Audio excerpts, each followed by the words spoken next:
please use caution. Cold like 0 degrees. I'm out the cage, gotta let out the beast. Revolutionary, gotta let out the streets. Locked in a cage, I'ma let out the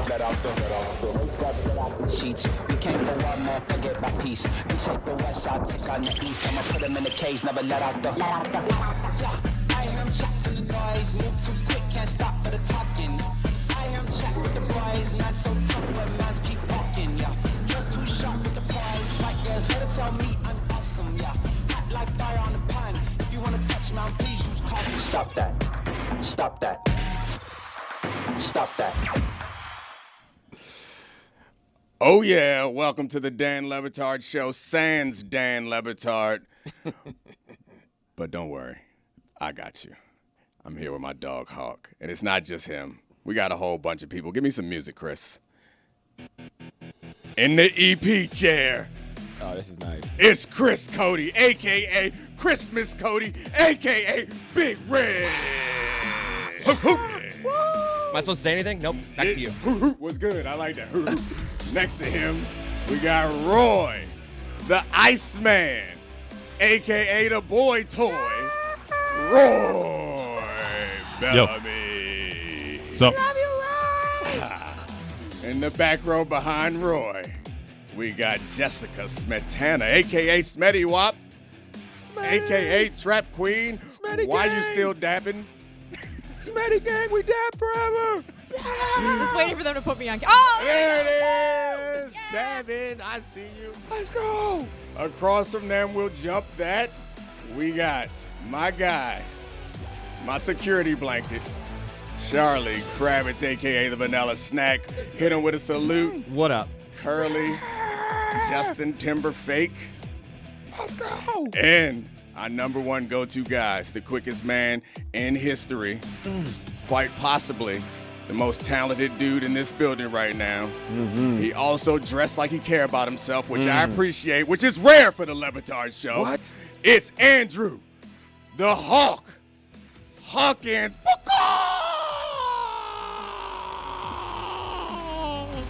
Let's go. And Mike. I thought that was Mike. I thought that was Mike's intro until you said Hawk. I'm like, man, he is quick. Quick as a whip. fastest man to do what? No, care about myself. he's witty. Oh, man. Hey, guys. Gonna have a good show today. I want to start with some football because it's me and Hawk in here Let's talk ball. talking football. Real ball knowers in here. Hut. And it's the only sport that, like, this country really cares about. All the other sports are tertiary. There's one sport that's main, and that's football, and we finna get some more of it, supposedly. So, Hawk, 18 games. I don't see a lot of supportive faces Yeah. as that comment. Yeah. It was Hold on. Smetty went right to the laptop. Roy was checking his emails. It's I like don't feel good about it's it. like a niche sport equinox going on recently, especially down here in South Florida. So, Yeah. So don't start with football? But we like if it was in terms of like country NIL, football Yeah. would take like 80% of the pot, right? it does an actual NIL. Yeah, so It also contributes 100%. I guess it doesn't need an analogy. You're right. You want to start with some niche sports equinox? Like No, that? run the damn ball. Start with football. Run the rock. FB dive. Yeah. So the 18-game thing is something we've been talking about for a while. Even back when you and I were in the league, they put it on the table in the 2011 negotiations, and we promptly slapped that right off the table. Yep. But we knew it was coming back around because the NFL has a ton of power and leverage, and money is what matters. Yes. So what are you thinking, Hawk, about the 18-game schedule that the owners are now, the owner meeting and the Breakers discussing it today? Number one, we're old as hell, right?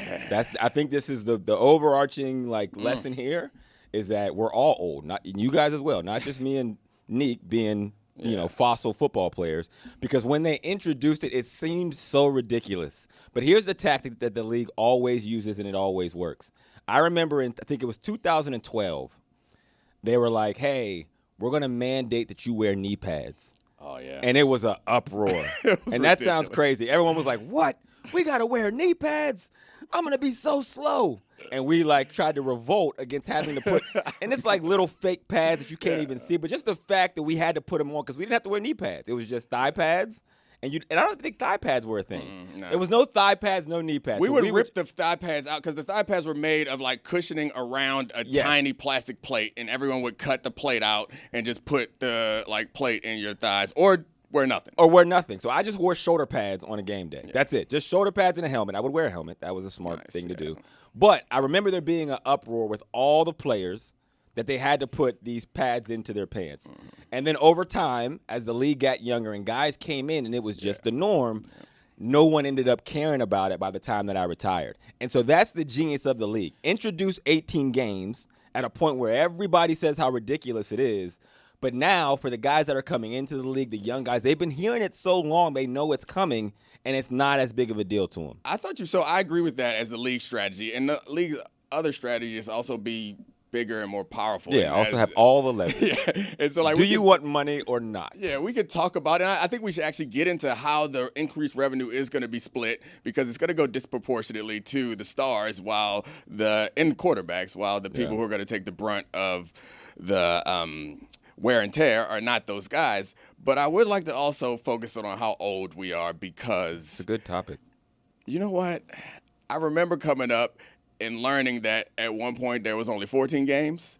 And I was like, man, what? That's crazy. And to imagine that I played in the league will soon have 18 games. I would have played, you think about that. You think about the players who played in a 14-game league. When we were in a 16-game league, I thought about them like they were fossilized. I am going to be a guy very soon when they had 18 games and they could be like, oh, you play. They used to have 16 games? I'm like, yeah, we used to have 16 games. When did they have 14? Because I'm not going to lie, you just dropped that bomb on me live on air. I guess I assumed when the Dolphins went undefeated that at some point, yes, there were less games, but I never thought that there were living people. 1978 was when they switched to 78. So we Jeez. Yeah, this is not the smart idea to talk about how old we are to start this show. But it does actually help out people that are feeling old in that this finally gets us to that President's Day Monday Super Bowl hangover. So most of the nation. This is how they're going to sell it. They're going to be like, look, all the fans want Monday after the Super Bowl off. You selfish players. Just like that, I'm in. I didn't think about that either. You guys are. Well, you should work for the committee. Damn. Well, you picked an industry, and you're probably going to have to work that day. We've always had it off. Now we're not going to have it off. But I need it. It's okay that I have to work. No more games. I need more viewers. No more games. So there's a couple different avenues that we could go down, and I think the idea of flooding the market with a product eventually has some sort of backlash is one way to go, but I don't feel like we got any takers. I was talking to Charlie about this yesterday, and he looked at me like I was stupid because I know how ridiculous it sounds that giving more football could be a bad thing because I know how much we all love football. Yeah. However, the final week of the season last year, there was a lot of trash on my TV screen. Yeah. Right? I think we're to the point where we're going to need 2 bye weeks now. Wow. Oh, yeah. I like where your head's at, Roy. The 2 bye weeks is not going to solve the fact that there are going to be more irrelevant games at the end of the season, and there's a possibility that we could get tired of football. Am I crazy? Am I crazy, Chris? No. By week 17 this year, I'm like, I'm good on Red Zone. See you next week for the playoffs. Really? I mean, there are going to be some seasons that we're going to ask ourselves, why'd we do this? The last 3 weeks of the season are meaningless, but then it's going to work out with the numbers that there's going to be a crazy wild card chase, and you're still going to have that issue, but it's not like that hasn't existed. I mean, the Jets have been playing terrible football the last month of the season that hasn't really mattered for quite some time. In your playing career, thanks. Thanks for pointing that out. I mean, you would take those trips down to Jacksonville, and you'd be like, all right, I guess we have to play. Yeah, no, for People sure. did buy tickets.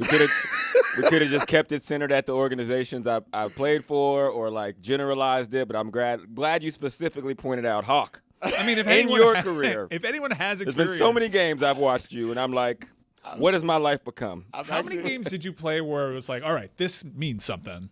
So all week ones. Yeah, week ones were. You'd get up for week one. It was like that same intro Nick just did. It was me every week one. With the Bengals, I played some meaningful games. Yeah, you made it to playoffs. With the Browns in my years, it was rough. It was a tough go. It's tough. Like before the leaves change, your season's done. Yeah, man, it's still hot outside. It was like, damn, who's first overall pick? They're saying next year.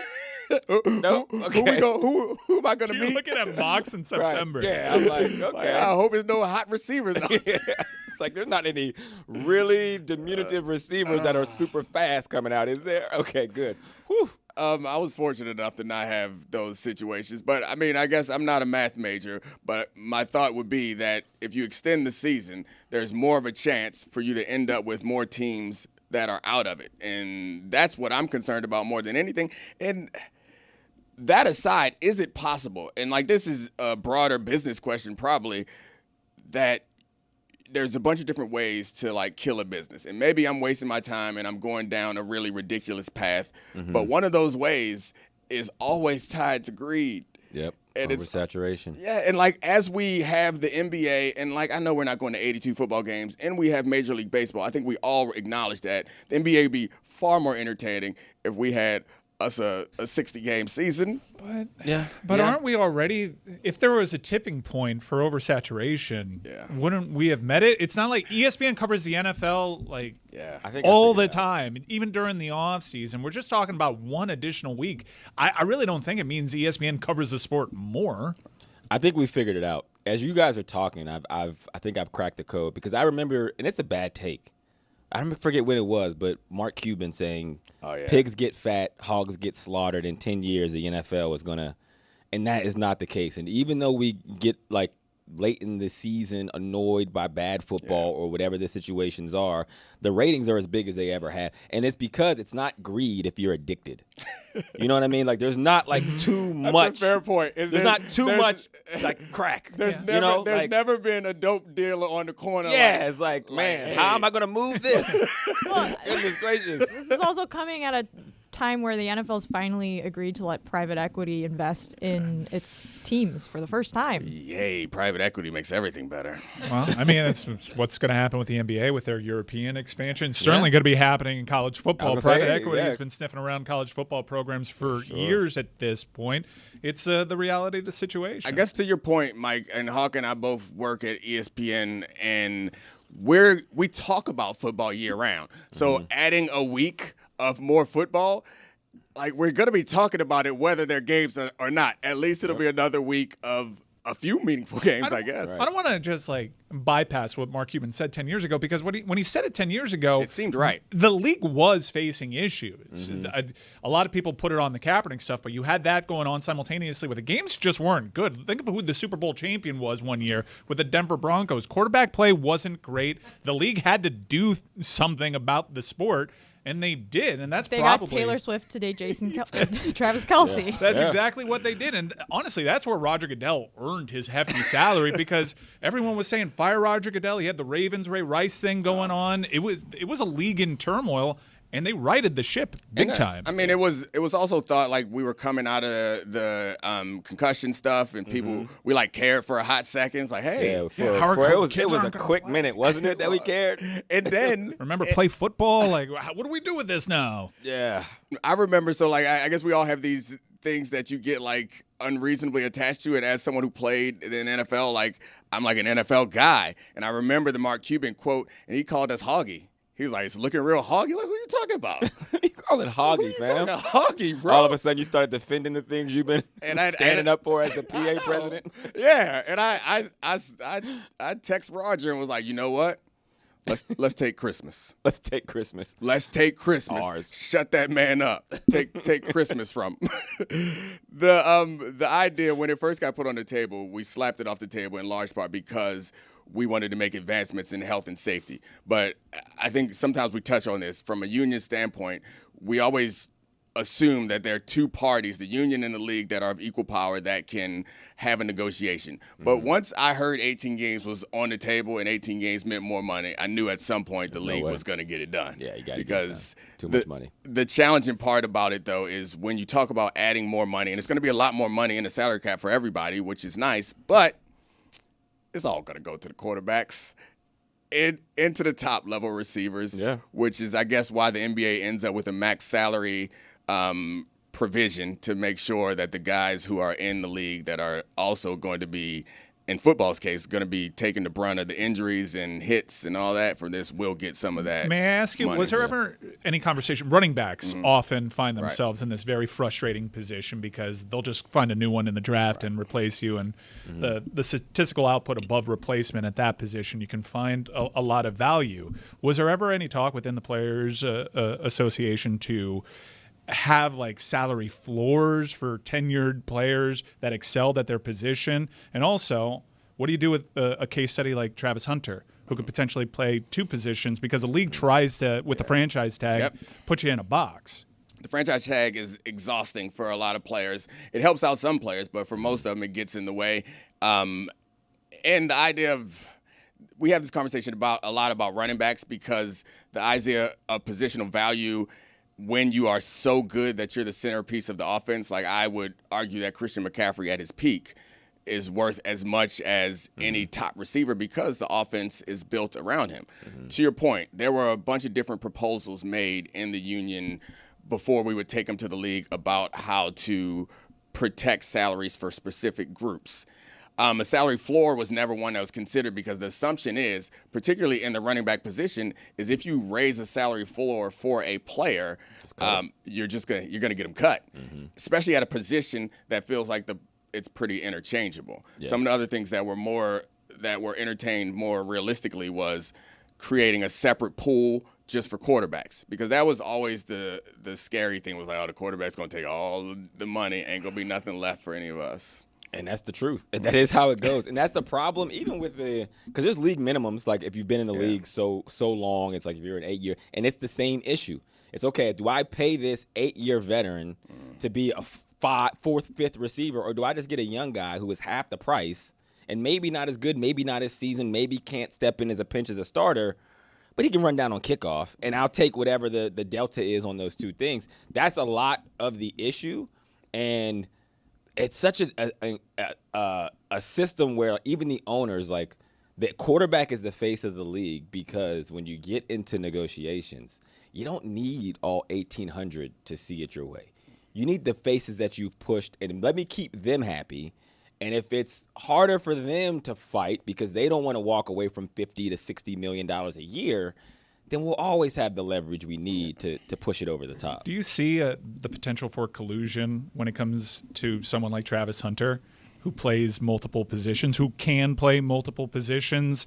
I know, speaking to a couple of personnel people, the teams like him at one specific position, and it kind of feels awfully convenient for the NFL to not have that problem ever really pop up on their radar. Yeah, it's the the Shohei situation where the NFL, there are these events that happen that you never expect to happen, but so you're not prepared for them. And Travis Hunter, I think, would qualify for one. So I'm not sure how a team would actually handle it if Travis Hunter became a free agent. My assumption is that they're not going to, like, willingly pay him any surplus, even if he's the best corner and the best receiver in the league. They're going to use their leverage. They're going to use their franchise tag. They're going to use whatever leverage they have, the 5th-year option, in order to avoid doing that. Like, it's going to require Travis Hunter. My guess is, we're going way into the future. Yeah, but if Travis Hunter balls out for 6 years and plays on both sides of the ball and it's going to require him to actually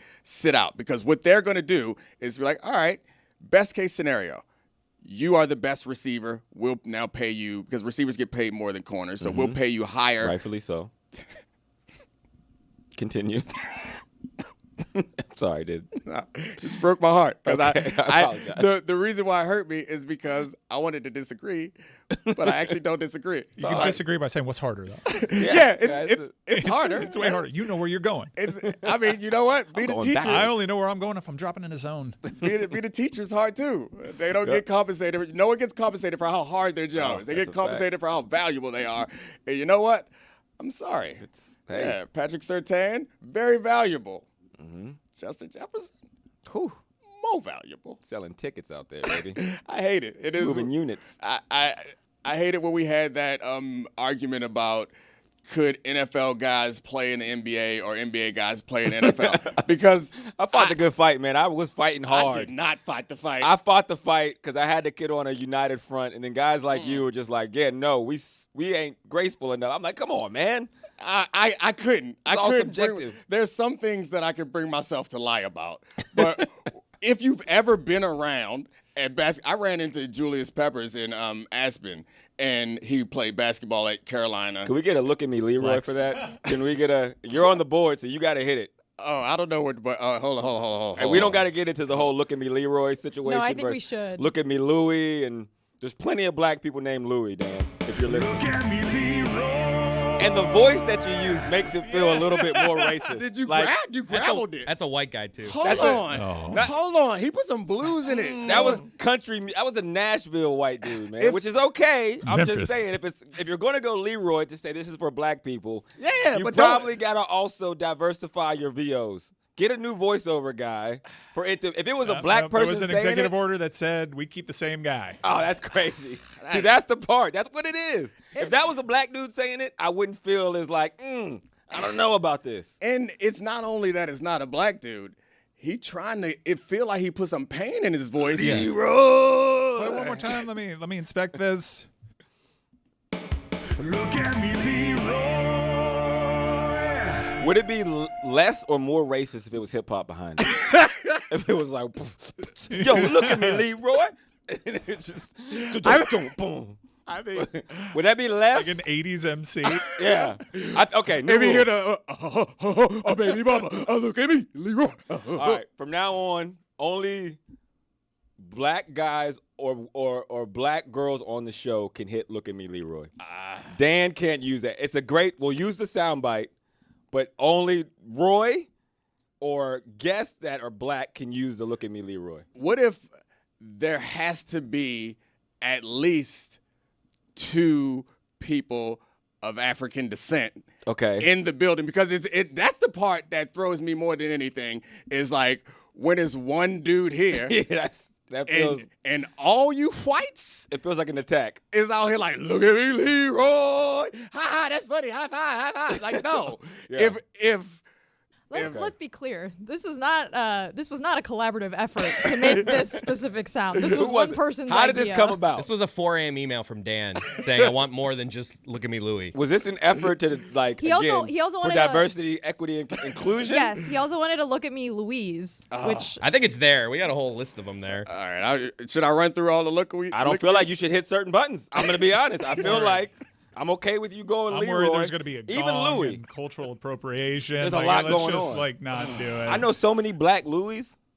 That's true. We didn't have to like. top Lou 5 Armstrong list. is top like the 5 most- list. There's so many famous. Who's the most ones. famous Lou? I mean, Louis Armstrong is up there. Lou Bacharach. He's up there. I mean, every black mechanic I've ever went to is named Lou. Farrakhan. Who's Lou Bacharach? I'm telling you. Lou Backroad. Maybe. Is down at the car dealership? I That know is Burt a famous- Bacharach. Look at me, Lou. Did you just make Burt Bacharach Lou Bacharach? And like everyone was like, yeah, I guess. Yeah, The creator of the card game. That guy. As I the love casinos. you made a guy named Lou Bacharach the most famous of Lou's. That was the joke to be an obscure one down here. Right. But it's In not their a, cars, a couple people in South Florida are like, oh, that's a good one. But I It's don't think Backroad. this person exists. I don't even know who that is. I've never heard of. I don't know. I was Oh, Burt Bacharach has a lot of hip hop was- influence. I was busy making people uncomfortable with Yeah, with, that was with, a- with my list. I didn't even know where to go with that one, Yeah, I bro. I didn't ain't gonna either. lie. I mean, you know. I just wanted it to sit there. I mean, there's so many, I just wanted it to sit there. You did it perfectly. I remember last time I was down here, I was teaching David Sampson how to do a show. Gosh, I love being here with Hawk, man. It's so much easier. I don't got to teach this man how to react to when someone says something awkward or funny or silly. It's like, yeah, if you don't know what to do, shut up. That's it. And let it sit there because it then becomes funny. Yep. That's it. Why did you say that? That's the David roll. usually. That was a damn good impression. Wow. Awesome. That was didn't great. help the show, Chris. Why'd you do that? I'm sitting here thinking you're hitting buttons over Yeah. there. You playing redeemed it. yourself with that one. I see That's you, Big good. Red. Get Yeah. him, Big Red. Did anyone ever call you Big Red? Go for it. I don't know. I didn't know. You're works. You're tallish, Red. Yeah, Red would be your football nickname. Yeah, Absolutely. for sure. We should go through everyone's football because everyone gets a football nickname when you play early on.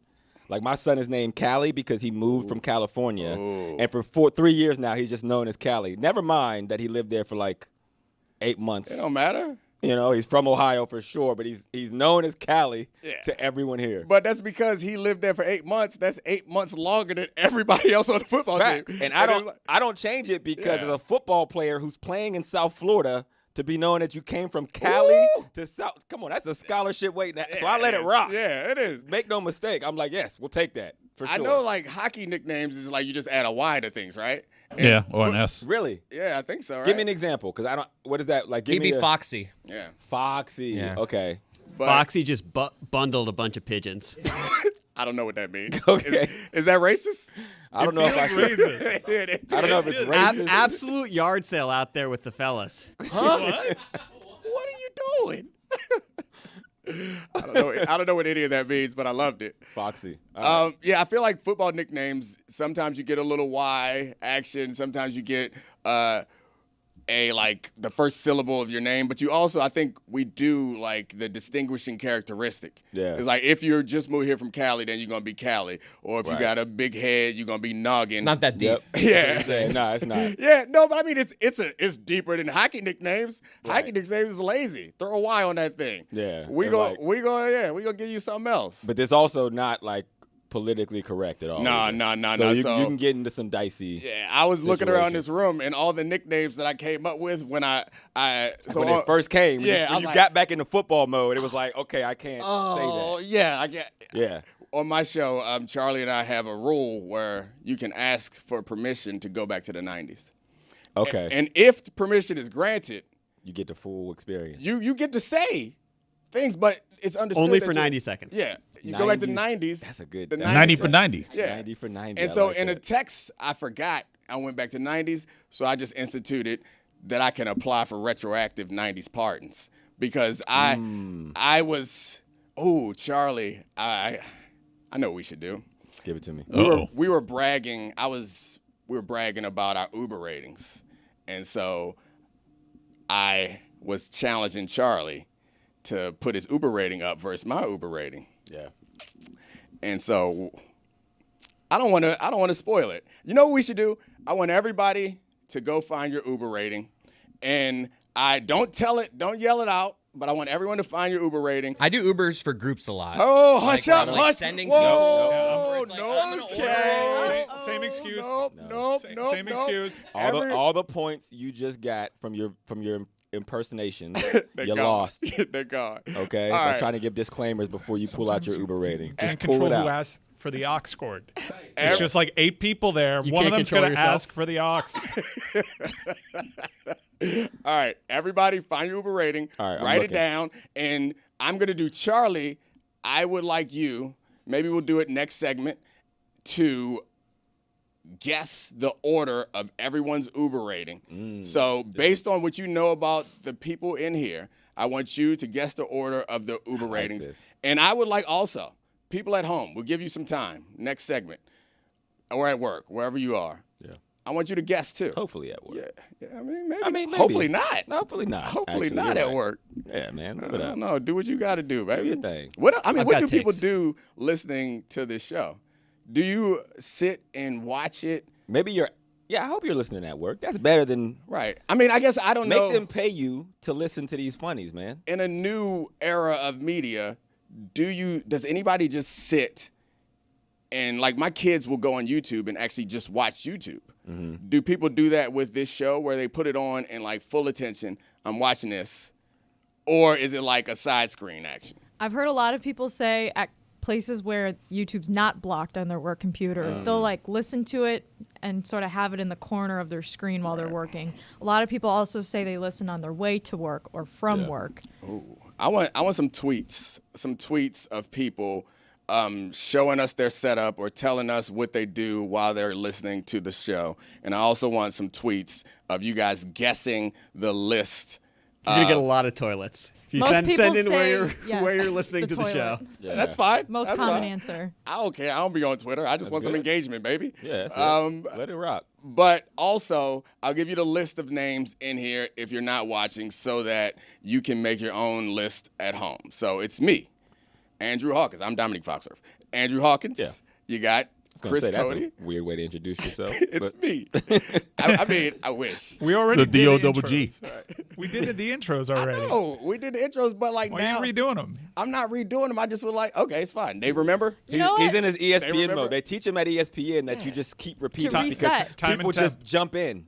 They don't go back and listen. Yeah. I think one of our show's biggest flaws is sometimes we get so swept up in something that everyone is just confused. And Yeah. sometimes Yeah. you need to reset, Agreed. tell everyone what the assignment is. They all don't understand what we're doing. If we're doing this next segment, we can include Lucy because she will be joining us. Ooh. Do we have a look at me, Lucy? We should. There's a That would Louise. actually make more sense in this whole. Look at me, Lucy. Okay. You see, there's no gravel. I heard there's gravel. no gravel. Don't do my man No. Andrew Streeter like that. No. Wait, play it again. His name is Did Andrew. himself. I just said his name. Maybe I shouldn't have done Yeah, that. probably not. Just threw him under the bus. Hold on. I'm gonna play Leroy and Lucy again, and this will determine whether Andrew took us back to the 90s or Yeah. nah. Let's see what he did. Look at me, Leroy. He tried to make it deeper. He's Leroy. The ending was a little. Yeah. It had a little of that to it. Let's hear Lucy real it quick. felt like he wanted us to believe he was the descendant of slaves. He clearly is not. There was a producer in the control room saying one more time with stank. Put some stank on it, Andrew. Look at me, Lucy. Chris, Damn it, you're right. you tried to defend my man, but my man brought no pain with Lucy. There was no pain. He didn't. That reminds me. So I mentioned that I saw Pep at Aspen, but on the flight home from Aspen, I was Julius Peppers, we're resetting. Julius Otherwise, I think it's Pep Guardiola. I saw Pep Pep Hamilton. in Aspen. Coach Pep Hamilton. No one's thinking Pep Hamilton. No? Okay. No one's Very thinking. specific to me. Remember when Pep Hamilton got an interview just like a week ago? Yeah. Yeah, Give him time. man. He'll pop back up. I- He'll get back in the cycle. I love another game that we played last time I was here was Member Win. We gotta at some point later we gotta play Member Win. It's a great game. I like that. You just talk about things that happened that you think other people forgot. My man Pep. That was my Crazy offensive season. coordinator in 2016. He's the OC at Maryland now. There you go. Go Terps. Go Terps, We got man. some Maryland topics coming up pretty soon. What a tease. Also, when I was a kid, we had a Stay right there. Don't go anywhere. Don't you dare. we talk Maryland Terp sports, baby. They were feisty against South Carolina. Hey, were. so when I was a kid, were feisty. really quick to put a button on the nickname conversation that just came to me. We had a kid who didn't have a pinky, and his nickname was Nubs. And to this day, we call him Nubs. But that's football. Damn, man. So I mean, usually in sports, they go the other way. They might just call him Pinky. yeah, they I could. thought they'd call Either him way. Pinky, and then they would call you the brain, and and because like the brain. you kind of short and it become a thing. I love that show. North. Same thing we do every night, Pinky. Try to take over the world. Which also makes you old for that reference. That's Go ahead. fine. I'm old. I'm good. I'm fine You with can stay here for 90 seconds. it. We are in the 90s. Damn. So I got a few more seconds, and I'll tell you about a nickname that I remember from my childhood. There was a kid in our class in like 4th or 5th grade that couldn't quite control his bladder, and he peed on himself a lot. And his dad got him a Ninja Turtle watch that had a timer on it to remind him to go to the bathroom all the time. And so, like through 4th, 5th grade, he peed on himself probably, 5 to 10 times. And so we called him PP Greg. Okay. That man was called PP Greg all the way through high school. I don't know where PP Greg is now, but then it changed to just PP. He don't got no P's in his name. Just PP. He in high school. Asking somebody can he take her to the prom, and his name is PP. That's crazy. Yeah, that's not a. It's a damn shame, man. It's tough. It's messed up. My college nickname was Matchbox when I got to school because they were like, "Oh, you're like a little Matchbox." So literally, everyone just called me Matchbox. Like that was just my nickname. An arsonist. It's like, hey, it's just right on the nose with it, man. Just Should've like, worn you number 20. You're fast. Turned and in you on just those go. white guys. Oh man, could you imagine my fan base if I'd have went Matchbox 20 That's incredible. and then got a NASCAR deal as well and just had a 20 jacket? Oh, That's man. just. It's a hot one. It'd have been a look at me, Leroy. Yeah. Most famous Lou. Are we still playing that game? What you got Lou for us? Alcindor. Oh, Come on, man. Well, I mean, So that doesn't count. It's the only one that Of can course. compete with Garrett. Well, I Gossett. thought Gehrig up there. It's all connected though because he also changed his name. yeah, I was about to say Lewis. Lewis Hamilton. Most famous We Lewis. can't. That's a different. Yeah. That's a different game. Luau, dang, I heard a dang. But his name is Luau. It's Lou. Nickname Lou. You know these nicknames are Lou. You got to call him Lou. You got to one syllable that thing Lou every Will. time. Lou Will. I just thinking of other nicknames from college that I will not. I'll tell you during the break. Okay. I'll tell you during the break. Matchbox. So that's the thing about the nicknames is Matchbox is a fire ass nickname. It is. But you can't ask like how'd you get that nickname? I just always thought I was fast as hell. Yeah, that's Which kinda smart. was the That's smart because it's like That's why I got it because I was like he's so fast. I'm sure they wouldn't call me Matchbox if I was getting Yeah. strapped. yeah. You know what I'm We saying? don't waste time getting nicknames. Yeah, you don't to get bums. nicknames Yeah, you gotta, as freshmen. I had a pretty bad nickname in college too. At first. So like I was a freshman and I played pretty well as a freshman towards the end of the year. And there was a Jay-Z song out at the time where they said Little Bumba got A-Rod numbers. So one of my an older safety started calling me Bumba. And then I learned that this means ass. Yeah. Okay. And I was like, no, that's not. I think that it came from a good place. yeah. The other nickname that I remember where I was actually the butt of jokes was one of my first jobs was a camp counselor. And it was like at a residential camp. And they had cabin leaders and counselors. And I was a younger person. I was 14, so I was a pretty responsible counselor. And the cabin leader was like, you know what? I'm going to call you a cabin leader in training. And I was like, that's tight. I'm responsible cabin leader in training. Then he started calling me by the acronym. That's. Whew.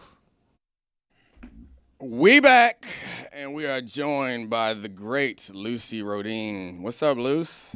How are you? Hey, I'm sad I'm not there. I know. Last I'm so time happy you were you're here, in Miami. it was so much You've fun. never said that before, Lucy. I know. That This was is a great crazy. opportunity to play Look at Me, Lucy. What was it? That was a great opportunity, was it not? No. No? No. Do you not know how? I know what the meaning of it is, but still, I'm like, off of the last conversation that we had about Look at Me Everything? No? She's got to brag about something first. Can't force it. He knows. Get Okay. off Can my you man. explain the show to him? Sorry. I just talking This is my about. first day, Lucy. It's good to see you. Hi, Lucy. Hi. You been enjoying the tournament this year? The tournaments, Yes. I guess. The Yes? Question mark. why the question mark? It's. I think we've gotten like decent basketball, and that's all you can want out of a tournament. But obviously, there's a little like bummy vibe when you're like, oh, okay, here we are, all one seeds in the Final Four, no mid majors in the Sweet 16 or Elite Eight for the men, and you're just like, well, this is okay. I had this argument earlier in the week about people talking about how they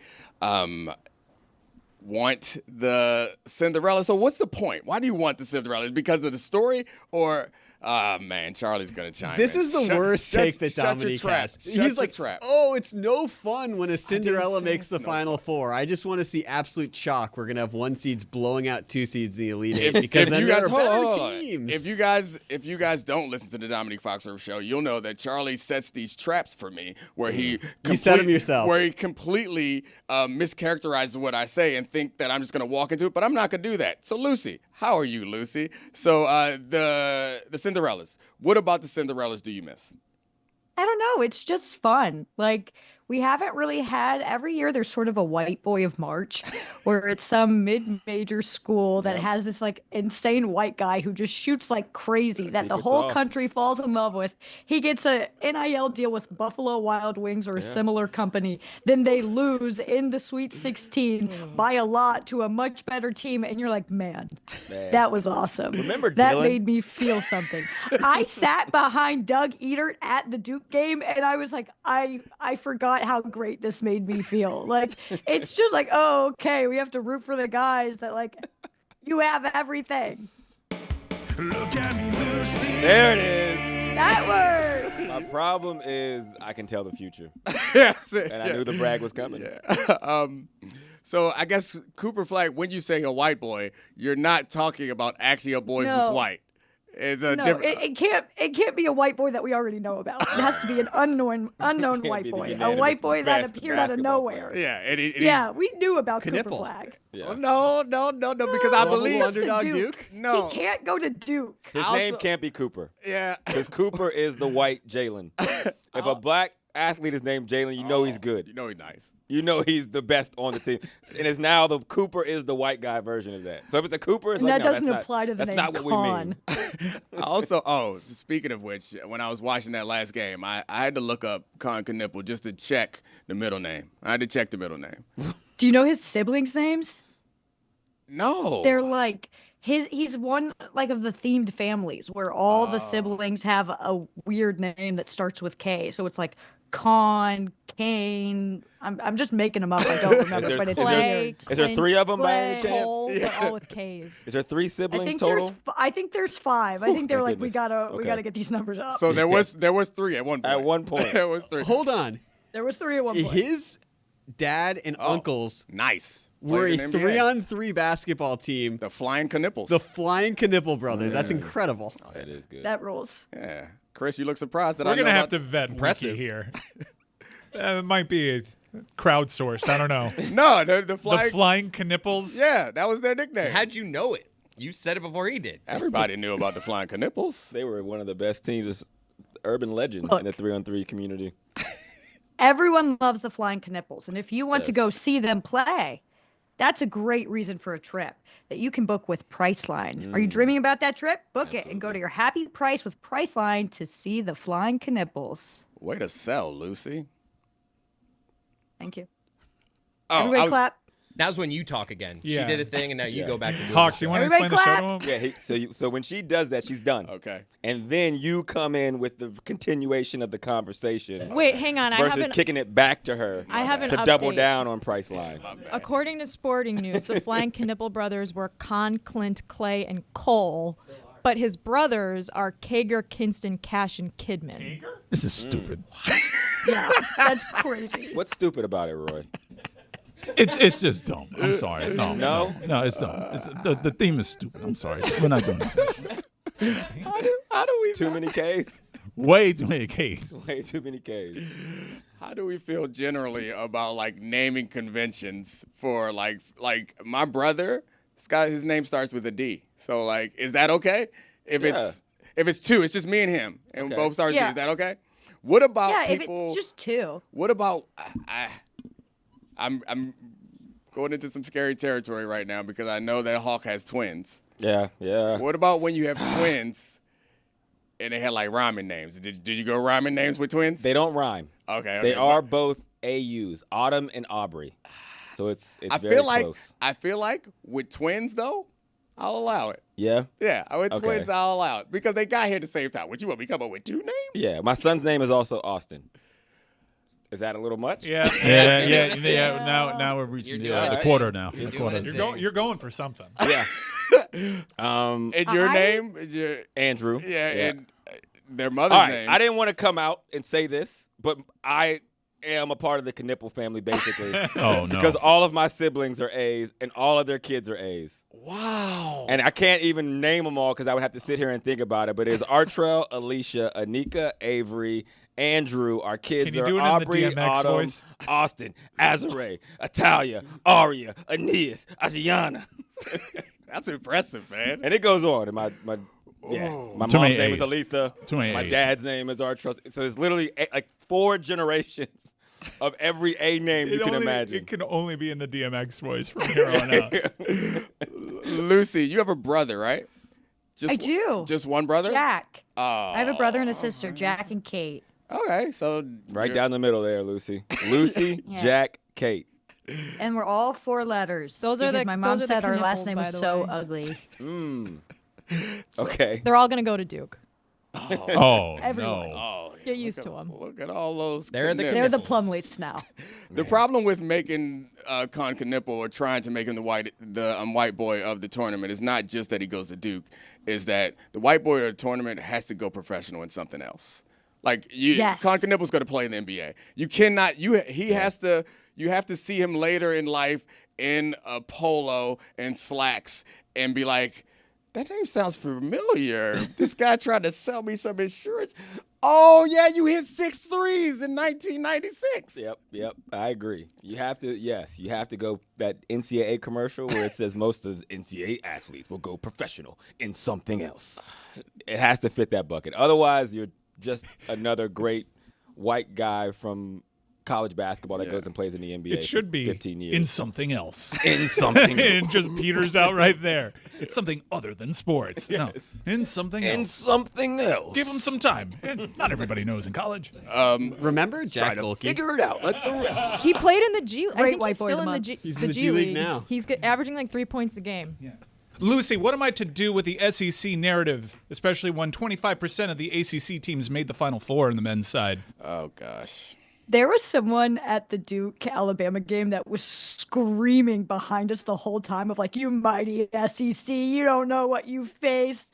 Obviously, the SEC they were the best team or conference in college basketball this year, and the ACC is ass. Like, it's just objective. And they're just kind of entirely banking on Duke being a good program. I love sort of the theory of the ACC combining with the Big East. I don't know how valid that is, but I think that's something interesting to look at in the future. But that's something that's been happening. Yeah. There have been real conversations there. It does make sense for basketball, no doubt. The Big they East, need it. Just they're so bad.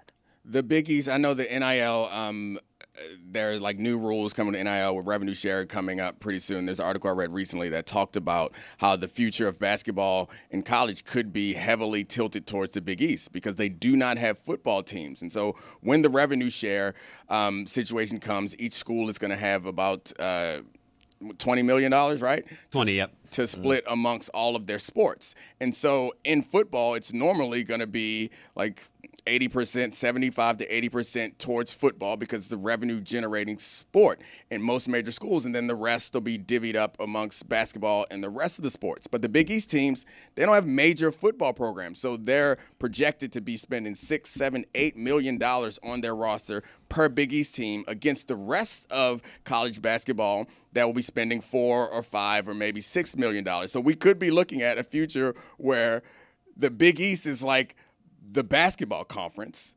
and then the rest of these teams are essentially relegated to being like trying to be spoilers or Cinderellas. No, I think that's absolutely fair, and I see why the ACC is kind of trying to capitalize on that right now because the ACC has been the premier basketball conference. That is what the ACC is known as, and that has not been the case the last few years. The SEC has completely taken over. The Big 12 has taken over. The ACC just isn't competing the same. Obviously, you can kind of play that into the fact that Roy Williams isn't there anymore, and I know Duke's been very good this year, but there was, concerns about Coach K being gone. But when you look at the ACC right now and just where they stand, where they've just redid their entire revenue model based off of what Clemson and Florida State wanted with football, just because they're in a weird spot where no one seems to be particularly happy, it seems like a good idea to attach another way for teams to make more money, for the ACC to be more competitive, because right now they're just falling behind, and they're grateful that Cooper Flagg decided to go to Duke because that's the entire savior of their conference. Had Cooper Flagg not gone to Duke, had they not been a good team, what would have their tournament appearance been? Clemson losing to McNeese State? Ugh. Like, that was it. The ACC is not a good conference. But if the ACC decides to join the Big East, we'll have some great basketball games. And do you know where you should get tickets for those hypothetical basketball games? You should get them for Game Time. Download the Game Time app and redeem code Lucy for $20 off your first purchase. Terms apply. Now you go. Again. Look at me, Lucy. That's an undercover great use. 2 for 2. Use code Lucy. You cooking, Lucy. I had something to say, but Hawk threw me off. Yeah. That's what You're I doing really great, man. We're crushing it, though. You're doing really great. It is. It feels good. The big. So, I got good news. I got good news for you. Where is this going? No, I got good news for you, Mike. Oh, for me? Yeah, for you. Okay. So the article I was talking about, they're gonna introduce a Deloitte-run clearinghouse for NIL deals now. Yeah, that's not great. But it's gonna turn out to be good news for you, Mike. Yeah. So the clearinghouse is going to make sure that all of the NIL deals are above board and are actually deals for name, image, and likeness, not just ways to funnel money to players. And so this article I was reading was talking about how the salary cap, essentially the revenue sharing, and the the renewed strictness on the NIL deal is going to create a situation where, get excited, Mike, we might be going back to under-the-table deals. Miami's back. The U is back. We've been doing just fine with the rules. Yes. Yeah, but you were doing better with the under the table. I've had a huge issue with the entity that has tried to undermine NIL and lost over 24 court cases fighting NIL. All of a sudden, just having full autonomy over NIL, it doesn't seem right. Mike, I'm with you, Mike. Get your ass under the table where Miami belongs. Y'all love it under the table. Taylor's there. Come on, Mike. I don't think glory days. I don't think back. a clearinghouse may necessarily bring a fair market for the athletes. And also, I'm a little confused. I understand why everybody is marching forward with rev share. There is still things pending. Yeah. The Supreme Court will probably rule on this. And look, there's few things bring both sides together quite like a mutual hatred for the NCAA. They do have. While everyone's just pushing forward as if this is going to be a certainty, there have been Supreme Court justices that have been on the record anti-NCAA, so it's not the slam dunk that they think it is. I'm kind of confused how the whole machine just keeps moving forward as if this is a foregone conclusion. Probably is moving because they feel like they have it. And that's why they brought in a politician to oversee the entire thing. But the entire thing makes me feel really bad, and there's so many things going on that people are just going to ignore it. And I think a free market is going to get squashed in this. I don't see how they actually have the time to get to everything. They're going to completely create a new template inside of a couple of months before football season, and think it's going to get messy. It's not over. It's going to change a number of times in the next few years before we get to some sort of steady state. Combining amateurism with business is never going to work as smoothly as they want. But I think the peak college sport right now is women's basketball. We didn't talk much about that. In part because Juju's out, but I do want to wonder if the South Carolina's close games against great teams like Maryland and other teams, should we be concerned about South Carolina going up? I guess UCLA was the favorite going into the tournament, though, right? Yeah, so it was a kind of a choose between South Carolina or UCLA for the number 1 overall seed, and UCLA does have a head-to-head win over South Carolina. I personally thought South Carolina should have gotten the number 1 overall seed, but the way South Carolina has played in this tournament hasn't necessarily helped that case. So South Carolina beat Duke yesterday 54-50. They had almost as many turnovers as baskets in this game. It was not a stereotypical South Carolina win. They had a similar style of game against Maryland the week before, where they're eking out these close wins. They were down at half to Maryland, and then in the round of 32, the same thing happened with Indiana. They were down at half again. It was the first time, and I can't tell you how long, that South Carolina had trailed at halftime for multiple games within the tournament. Obviously doesn't matter, though. They're advancing to their fifth straight Final Four. It's one of those things where you can look at this South Carolina team the way you probably haven't been able to the last few years, and it's very obvious they have some glaring weaknesses. They're very beatable. However, watching any of those games, I was hoping for an upset because it'd be fun, but the entire time I knew South Carolina is going to win. Dawn Staley, South Carolina, they have a tendency to squeak out these close games whenever they're playing in them, which they haven't been doing much over the last few years. But this is a team that got their ass kicked against UConn and has been pretty much unstoppable since. Got to the tournament and now has been playing with their food a little bit. I think with Juju getting hurt, obviously that opens up some area for South Carolina. It's probably going to be a South Carolina UConn Final Four. Obviously UCLA has looked really good. I think they looked great against LSU, and I think the key to how good they looked against LSU was that Lauren Betts was in foul trouble and someone else stepped up, and that's what UCLA needs. I can't tell you how many times I've turned on a UCLA game and you see the little stat in the corner that's Lauren Betts, her stat line, rest of team, and they're always the same. So I just think that even though they've been messing around, it's South Carolina, and I'm not gonna doubt South Carolina. They are a great basketball team. They're just playing kind of ugly right now, but who cares if you win? Yeah, I think Duke plays that style of basketball where it's defense heavy. They're going to force you to turn the ball over, and they're really going to limit your ability to make shots. And half of the South Carolina team is really young. Like, it's a very like mixed age group right now. And a lot of the players that were on the team last year, primarily like Camila Cardoso, who is a WNBA lottery pick, she's gone. So they're trying to like fill in with a couple players that are a little bit younger. But if Texas or TCU wins tonight, I think South Carolina is going to be favored over either one of them. They just beat Texas 2 weeks ago in the SEC championship and completely like destroyed them. So I think that like if you're unfamiliar with the style of play of Duke women's basketball, that's sort of the kind of game that you expect. Like, they try to give themselves a chance by like keeping it in there with defense and having these super low scoring rock fight games. But South Carolina ultimately is just the better team, so they won. Hey, No, 100%. Lucy, do me a favor.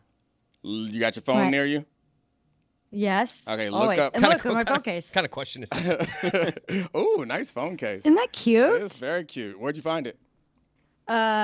Case to find, no free. Oh, okay. It was. I mean, I think stories behind where you find things are normally more interesting than I just bought it, but it's fine. I just bought it. So, go to your Uber and find your Uber rating. While you're doing that, Charlie, I also contacted Pablo, Dan, and David Sampson to get their Uber rating. So, Charlie, please run down the list of ranking who you think has the highest to worst Uber rating. Hold on, Lucy. Don't tell us yours yet. But, I have it. But, Charlie, you have it? You ready? All right, Charlie, run them down. I'm starting at the top, highest to lowest. Okay, it's so a better reveal. Number one. Okay.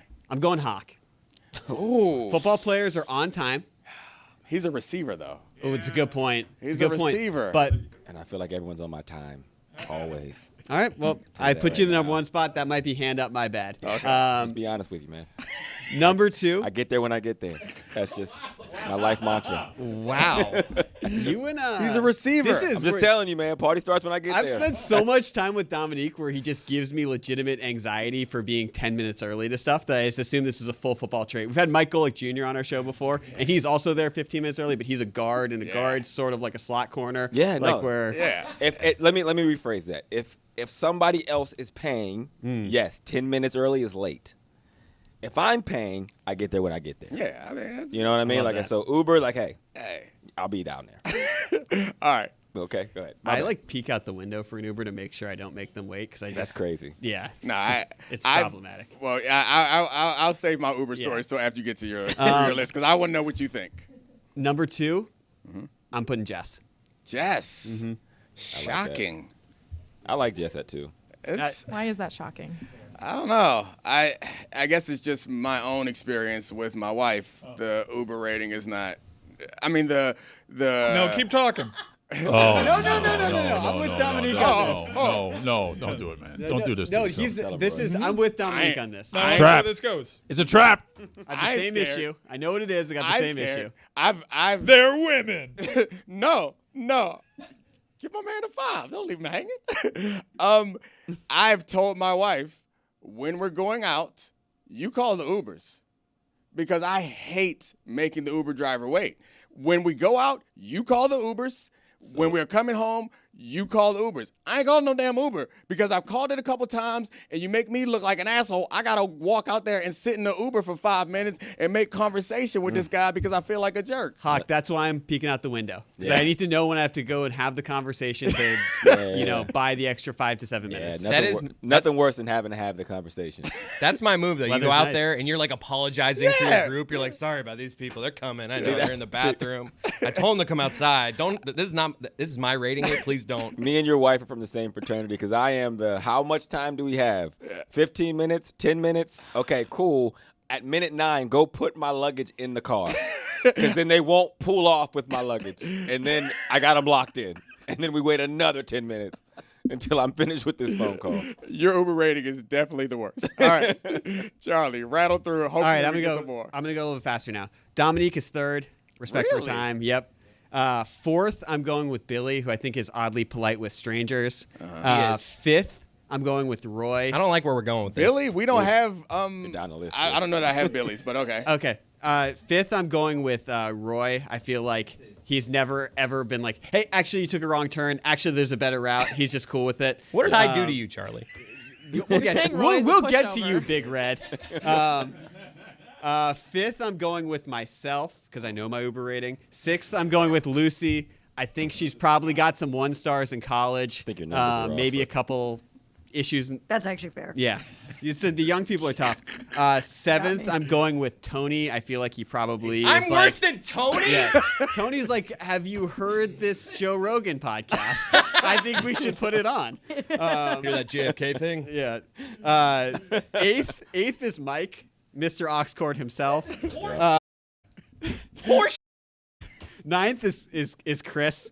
Chris, I think. How many people are on this list? Chris, have you paid the $250 fine for throwing up in the back? No. Be honest. I have not. Oh, Lucy has. Twice. Twice. Oh, Wow. I'm liking my chances now. Yeah. Love the University of Iowa. Go Hawks. Great time. Someone below me, huh? Chris is actually 10th, just so you know your numbers are a little Actually, I off am there. going to bump Chris down to 10 because I Maybe forgot 11. David Sampson has to go somewhere higher just because I know he's standing outside anxiously 1 minute before the Uber arrives and walks and goes, "Hey, how was your day?" No. And that says That's not a nothing good else. take. Because if the Uber is late, he's giving him hell. The app said you'd be here 2 minutes ago. I've been here for 4 minutes. No. I'm telling you this from the Jewish diaspora anxiety thing. Okay. David is more worried about his Uber rating than anyone else on this list. He cares more about it. And yet you have him at 11. No, I moved him up. That was my Okay. bad. I forgot to include him. All right. Let's put him 5th, right behind Roy. Okay. I put Dan as not applicable. I'm shocked if he has the Uber app on his phone or knows how to call an Uber. I There's just imagine no way. I imagine Dan like on the wrong side of the hotel, like I don't know where to go. He has he also definitely has a black car driver that he knows that he calls and schedules the night before he needs to. Is that a use. black car driver or a black Glad car you said driver? something like that. Either way, I'm not sure. That was also some Dan wordplay. Thank you. No, there we go. There we go. He Slam knows it. Dan is in the building. The spirit is His strong name is actually here. Leroy. A black Can we reveal now? But so he's I- white. named Leroy. Can we reveal our numbers so I can get a victory lap here? Well, all right. I We got two we got more. Pablo and Oh, hold David on. too. I got Oh, two I'm not more. the last. Next is Pablo. He is always late, and I just do not think he cares about his Uber rating or about drivers having to wait for him or about him, Hey, the rule for Pablo is if you ain't famous, I don't fool with exactly. you. That's a crazy You know, mantra. If there's no value for it, Yeah, he's not gonna give his best. He effort. got it tatted on his chest. And the last one's a mean. Like, come on, give me a break. Give me a break, man. Spit take. That's fair. Hard to argue. Just him mumbling drunkenly to an Uber driver for a 30-minute ride to the airport every Late. time he leaves Miami. Somebody texted me to see if he could get us his Uber rating because I did text him. I just text Pablo, David, and Dan. All right, now we got it. Let's go around the room. Who's going to pencil this list in? I'll write him down. All right, this is tough. Starting with you, Charlie. What's your rating? 487. Imagine that. Ooh. All right, Mike. It's real bad. It's real bad. What is it? Show me your phone. It's 4.75. Okay. Yeah. That's real bad, huh? I've been building it up. At a certain point, I was like, all right, let me just start over. I'll be a Lyft guy. I got to reclaim my reputation here because I'm always the guy that gets the Uber XL for the group. Can I make a choice whether to do Lyft or Uber? Nope. Okay. It has to be Uber. Oobs only. All right. Oh, come on. Both of them. Jessica. I've worked really hard on my reputation on Lyft. I have a perfect 5.0. There's no way. Get out of here, Smetty Wop. Woo! You might be the first person I've ever heard of That's impressive. to have a 5.0 Uber rating. Roy, what you got, buddy? Well, for Lyft, I have a 5.0. No one asked Oh, for I asked about And Me for too. Uber, I have a 4.97. Get him, Roy. Superlative. So I don't know who that one driver was, but you can kiss my ass. Yeah. I was probably the guy who did the voiceovers. Yeah. Chris. Mine's higher than Charlie's. Ooh. 4.92. 492. Charlie forgets how Well just done. how damn nice I am. You to are people. affable I'm as just hell, friendly. man. Yeah. Hey, how's it going? How's your night going? You probably start with a 4 because you wobble in there drunk and I'm mad. sorry, man. I'm a little drunk today. But then once they, You having a good night though? You having a good Chris night? also revealed to us once that when the Uber drivers are talking to him about like weird stuff, he'll just kind of nod along and Oh, yeah. smile and agree with them, Oh, even I'm when they're in. saying Whatever you're crazy selling, things. I'm buying. down the middle, Chris. It's like, oh, conspiracy theory? Give me some of that. And look at me, I get a lot of it. I hadn't thought of it that way. Great point. Vaccines, smack-scenes, baby. Black people are so loud, man. It's crazy. See that guy wearing a mask? I can't believe he's still wearing a the mask. same thing. So. All right, Lucy, what's your rating? I'm a 4.96. Ooh, Despite what I did in college, I think that's the most impressive. that is incredible. To have thrown up in an Uber 3 times. And Only gotten that twice. fi- Only okay, twice. sorry. No. Hey, To have thrown up in an Uber hold twice. on, hold on. Gotten that fine. In your defense, Hawk, if you throw it up in the Uber 2 times, you probably don't remember the other 2 times. You did Exactly. it. I completely agree. You got 4 That's- Uber vomits. To remember 2 of them with the fine, and there's got to be some you didn't get fined for, like a couple words that, and it just splattered on the seat in front of you, and you just left as if you didn't know because you didn't see it. I'm It almost hasn't happened positive. in 5 years. All right. Oh, I love that. Comeback player of the year. All right. Andrew, I'm nervous, man. I saved you for last. I'm not as bad as Mike. I'm not great. Oh, okay. That's good. I'm 4.78. I tip well too though. That was my 40 time in high school. Yeah. Okay. That's. Yep. There's no That'll such do it. thing as an accurate high school 40 time.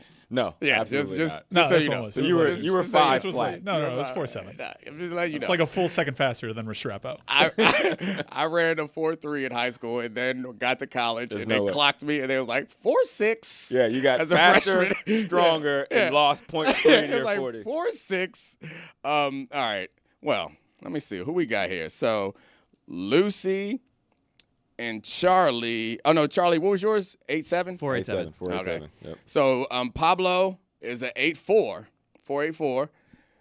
Dan is a 4.85. That's Valerie. Dan is a 4.85, and David is a 4.87. Put me next to you at your darkest moment, Mr. Uber driver. It's a good impression. This is tough. Can we do Lyft next? Can No, we please do no, Lyft next? no, no. Can we please? Hold on. So Can get higher than I so am. Lucy's thrown up in multiple cars, and yet Uber drivers around the country are like, we'd rather have Lucy than Mike. Honestly, bro. Lucy is a lot like Chris, I think, is that they're probably really fun to talk to, and the Uber drivers like them. Well, the ones. Well, that's because I lie. You lie? See, Just like all the Chris. time. That's I how just you make do up it. crazy stories. you guys What are you guys They getting? say- Are you guys getting into life debates with your Uber drivers? Just let them talk, Yeah. not You are- along. No. You If guys they are say perpetual. batshit stuff, I have to say something. No, you Thank you, guys. Lucy. One time an Uber was like, I think you would love this girl. Her name is Candace Owens. And I had to be like, no, we're not doing this. And Chris, Stephen A. was your driver? Love CO. perpetuate people pleasers is what you guys are. Like, you don't have to be. yeah, Stand up for yourself. Hold on. Not, you not know Lucy. why? Not Lucy. You guys should be taking advice from me, first of all, because I have Yeah. a perfect score. The way to do this is just you don't talk. You just sit there and you nod and you smile politely. That's all you do. I never have very long conversations with the Uber drivers. It's cool, but I am a part of the .9 crew. I got a 4.9. No, who else? It's me. It's Charlie, Lucy, right? Not Charlie. I mean, not Charlie. Excuse Yep. me, Chris, Lucy, and the boy Roy. Yeah, .9 boy. is Roy short for Leroy? No. Okay, Roycef, actually. No. Roy Sif, Roy Tholomew. No. Roy Alexander. No. I like how you made 4.9 a crew Roy just because Thazar. you're in it. No. That is the unconscious bias that America is built on of like, oh, if this is my thing, other people have done it to make it more important than everyone else. Because it's not a 5. We have a 5-0, so there's no reason to call out a 4.9 crew, but yet he made it a thing to We all where, know the 4.9s are strong. We Yeah. can all agree. You got to treat it like a 40 time in high school. Yes. You round okay, up. there Not you as go. strong as a 5, but Yeah. Roymond. No. Not strong as a 5. Get out of here. what would your hockey nickname be, Roy? Roy Roy Yee. probably. The King. Bells. Belly. Belly. Bells. Oh, it'd definitely be Belly or Bells. Yeah. Good call. Hawk would just be Hawk because they Yeah, wouldn't add a that's- Y to that because it'd be like hockey? No, Yeah, we no, can't. you can't call hockey and hockey. That's nuts. All right, Luce. Thanks for Crazy. joining us. I'm gonna let you fly. I appreciate it. What's your shirt say? It says chaos. That's what I thought. Oh, okay. Lacrosse Lacrosse club. All right, Luce. You got anything else you want to sell before you go? No, I already did a great job. You did an awesome job. Bye, buddy. Thank you. Bye. So what's the most surprising score? We don't have Samson's score. I gave you Samson's score. Samson had a very high score. 4.8 something. I was actually surprised at how low his was. Yeah, he had a 4.87. He's not a .9 boy. Same as me. That's Him a and Charlie. tough scene. Yeah, Real tough scene. Yep. What do you do in Ubers? How do you ruin your? Do you guys mark no conversation on your Uber? Yes. Yes. Of course. I mark no conversation, and my wife will tell me I'm hard on it because I do not want to talk. Not because it's more my social anxiety because the whole having to get to the conversation, and I'm typically doing something else. I want to work in the Uber. There's only certain places where Uber drivers tend to talk more than not talk. Yeah. It's very city dependent. You get in Okay. an Uber in a big city, generally, you're not really chit-chatting. You get in an Uber, maybe you're on a work trip somewhere. It's a little smaller town. They're like kind of curious about you. Why are you coming to my town? Yeah. That's where the conversations happen. In Miami, they're on the phone. And like you'll learn it like 4 minutes in, you'll just hear them like Yep. The Uber driver, yeah. and like, oh, are they talking to me? Oh no, they're on the phone. So the Okay. person's just on speaker and they're just like listening along. Yeah. Just listening along the whole ride. Like they're not actually communicating, but he's just like, I'm here for you. Man. 7 minutes in, they're like, yeah, I agree with that. And it's like, who are they talking to? Are you? So Mike is the worst. Mike's Mike's friends. Yeah, Like, Mike's friends. Is Yeah, I mean, I will allow Mike. I'm almost exclusively left too. So Yeah, okay, Mike. that's like out of 7 You're rides. That makes it worse. You're the only one. You're the only one. I'll allow you to introduce your Lyft Why? score because I was right behind him. I We're, have we're it's part of the perfect. 4.7 gang. That is That's nothing to be proud 4.7. of. 4.7, I bro. hate- Proud of. I am It's more exclusive than the 4.9. 5.0 in Lyft. You sure? For like close to 800 rides, yeah. Congratulations, man. Thank you. You're not. I An worked hard asshole. on that. I worked hard on that because I found out one time, like, my Uber driver told me, your rating's pretty low. I'm like, what? I was shocked to hear that.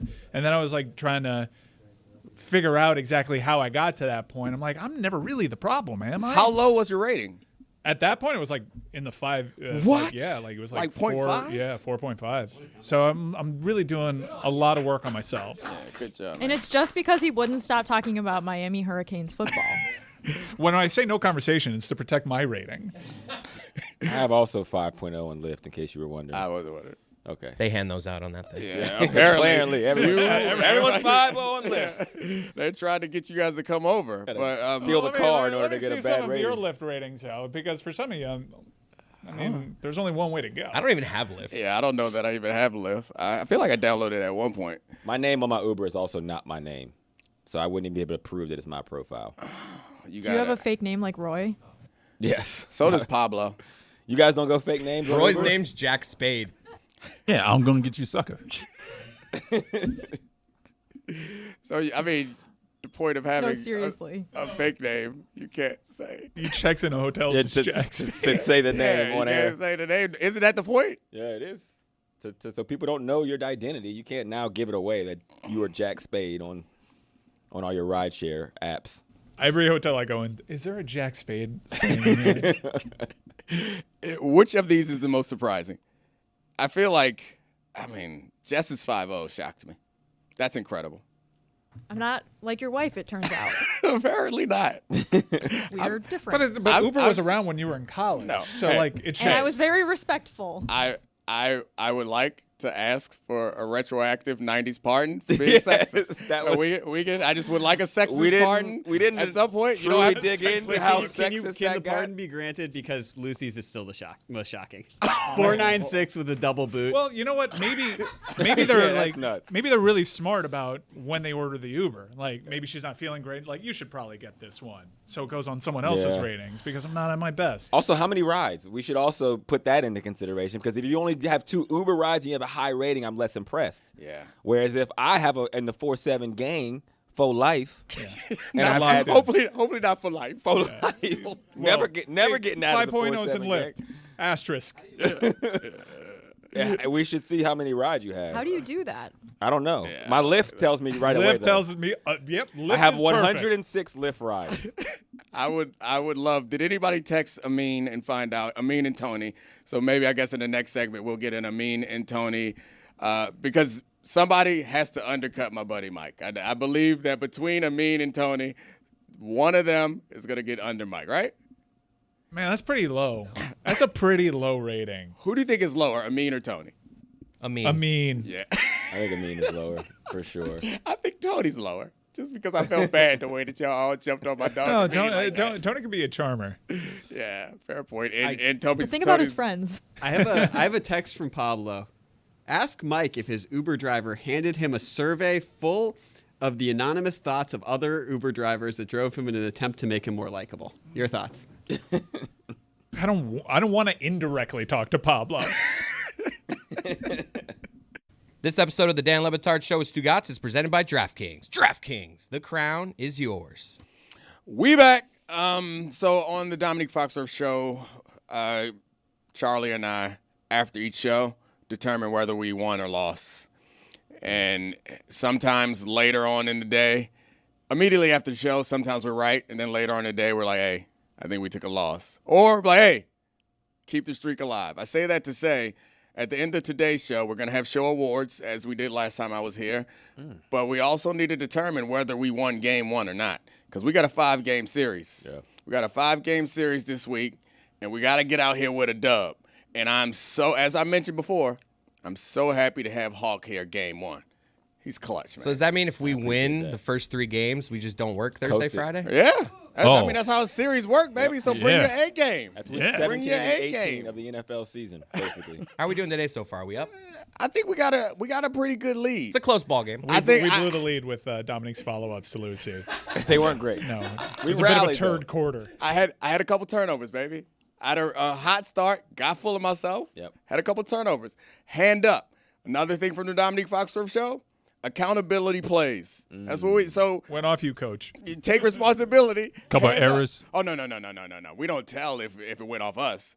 We just take responsibility if it did go off of us. Like, That is not the norm here. No. It's losing ball. Well, losing ball. This week, it's the norm. We're going to be accountable. Everybody's going to be prepared. And if you're not, call it out. Charlie got in trouble yesterday because he took responsibility. I mean, not in trouble, but he took responsibility. We had a ridiculous adventure to get here yesterday. It's a long day. I'll be accountable. I didn't quite fully understand what Pablo was trying to tell me through Charlie. I had no clue. But I did take the opportunity to find the funny out. Nice. So I was bad and good. The one thing that I can always... Did you just take accountability for being good? For being good. Yeah. Sometimes accountability is accountability, no matter what side of the fence it's on. I thought I did out. I like did really to point well out that I stepped up to the plate, and I want to be the bigger person and let everyone know that was the case. If this was whose line is it anyways, you would have been happy I'm on your team. Because I could have been like, what do you... Wait, one more time, slow that down. But nope, not me. Nope. Hand up, I rule. I love the post-game press conference. It's like, hey, he threw me in the ball in the corner. I was trapped in a bad spot. But I got out of it. I would like to take responsibility for how bad a spot Pablo put me in before I made that shot anyway. I got another random question, guys. I'm walking in here and looking around, and who the hell is that? What's Stugotz? That's not Not Stugotz. with that clean line. Well, no. That was the day that for Halloween he dressed up like Dan. I don't believe you. You know who I think that is? I think that's Leroy. You trying to tell me that nose is a white man's nose? That's a good question. That's Leroy, y'all. Look at his traps. That's when looking have you at ever Leroy. seen Stugotz with those traps? Look at me, Leroy. Well, this is from the coloring book. Do you think anyone was like, I don't know who this is. I'm just going to guess on the skin color. I have no clue how you can argue that is not a black man who played baseball in the 70s. Right? Like, that's clearly a man who played baseball in the 70s, right? Can we look up how many black guys in the MLB in the 70s were named Leroy? Because I feel like there was a lot. I feel like the name Leroy was probably at its height in the 70s for black men in America. The super athletes used to go to baseball, and that kind of blows my mind to think about. We had this conversation before where there are lots of like incredible, outstanding, amazing, ridiculous athletes in sports that we've never really seen before. There was a time when baseball was what football is, and all the super athletes like, you know what I want to do? I want to play baseball. It was the thing, man. That's where the money was, though. Yeah. You got to follow the money. Like Jackie Robinson could have probably been a Hall of Fame football player. He was like one of the best in the country. So on this side, it's like, oh, that's crazy. You chose baseball. Like then, no, that made all the sense in the world. Speaking of show awards, Andrew Hawkins got all the damn awards. This man is in all the lists. He was on, what was it, The Athletic, New York Times, 50 under 40. Yep. And today announced another award. Did they actually give you a trophy for the SBJ one? I think there's a banquet that comes, and then you get it at the banquet. Don't say I think. When I you don't. know. I don't know. I Don't promise. Don't fake humble me. I See, promise. I do not know. I didn't love how Mike just pat himself on the back. Now I do. Yeah. Because it's better. Just be real. Just be real with Hand it. up. I've had a great year. I don't want to get a look at me, Leroy. That's on me. So it's better for you. I don't know. I'll figure it out. If it doesn't come, I'm gonna make my own trophy. Is there something wrong with that? If There's I no. There's no way out of the look at me, Leroy, because you pretending like you got this great honor and just like, I don't know, I get so many of them, I can't keep up. Nah, I got that's not the banquets, take. I got no banquets. Some of them give me trophies, some of them don't. I'm just a man in this. I'm very honored to There you be go. mentioned with some incredible names. Name some of the That's some names. good that you know. accountability. Sports business world. I have not seen the list. Because you don't even care Oh enough to my look at the God. list. No, My man don't even look at the list. Accountable. I'm working. I am locked in. It came out today. I got a text while I'm on this show that I'm on the list. I have not seen. I have no idea who else is on the list. That is so cool. So it's just. An honor to be nominated. I'm just honored to be listed with all the obstacles that I've had to go through to get to this point. Mike, you understand. I do. At the buzzer at 39? Come on, man. I got. And sometimes it's weird to be honored, right? Because like I actually put in all this sweat equity Yeah. years ago, and now this tree's all bearing fruit at the same time. I come off way more impressive than I actually am right now in this. So moment. kudos to them for still seeing through that lens, Mike. 4-7 gang. You too. 4-7. 4-7 gang. We doing it, baby. So you're going to have to give a speech? You say it's a banquet, so. I don't know. Nick, I literally have no idea how this works. I got a question. Are you the type of guy that prepares a speech but pretends like it's not prepared? Or are you the no type of guy idea. who doesn't actually prepare a speech? Or are you a guy who pulls a paper out the pocket, unfold it, and hit him with it? Or the phone. I'm a not prepare the speech, and then about 40 minutes before I speak, it just comes to me. Gotcha. That's how I am. That's obnoxious. No, it's not. It's how it's when I do my best work against the clock. I get some funny in there. I find the energy of the place. Feel okay. Make sure this is relatable. Get the people going a little bit. Quick, short, and sweet, and get out. Total pro. You're not a fan? All right. Don't sit here. Don't give me the awkward silence. Don't get it. That's being a bad teammate. What do you? This is what you do. This is why you. No. I'm proud of you. I think you're an amazing talent. I'm happy you're here. He does so much. He does. He really does. Not as much as you, though, Mike. No, he doesn't. No, I mean, if anybody, it's a 4-7 game. It's a 4-7 game. We're one and the same, me and Mike. Apparently, y'all do too much. That's why y'all in the 4-7 game. Why don't you just shut y'all asses up?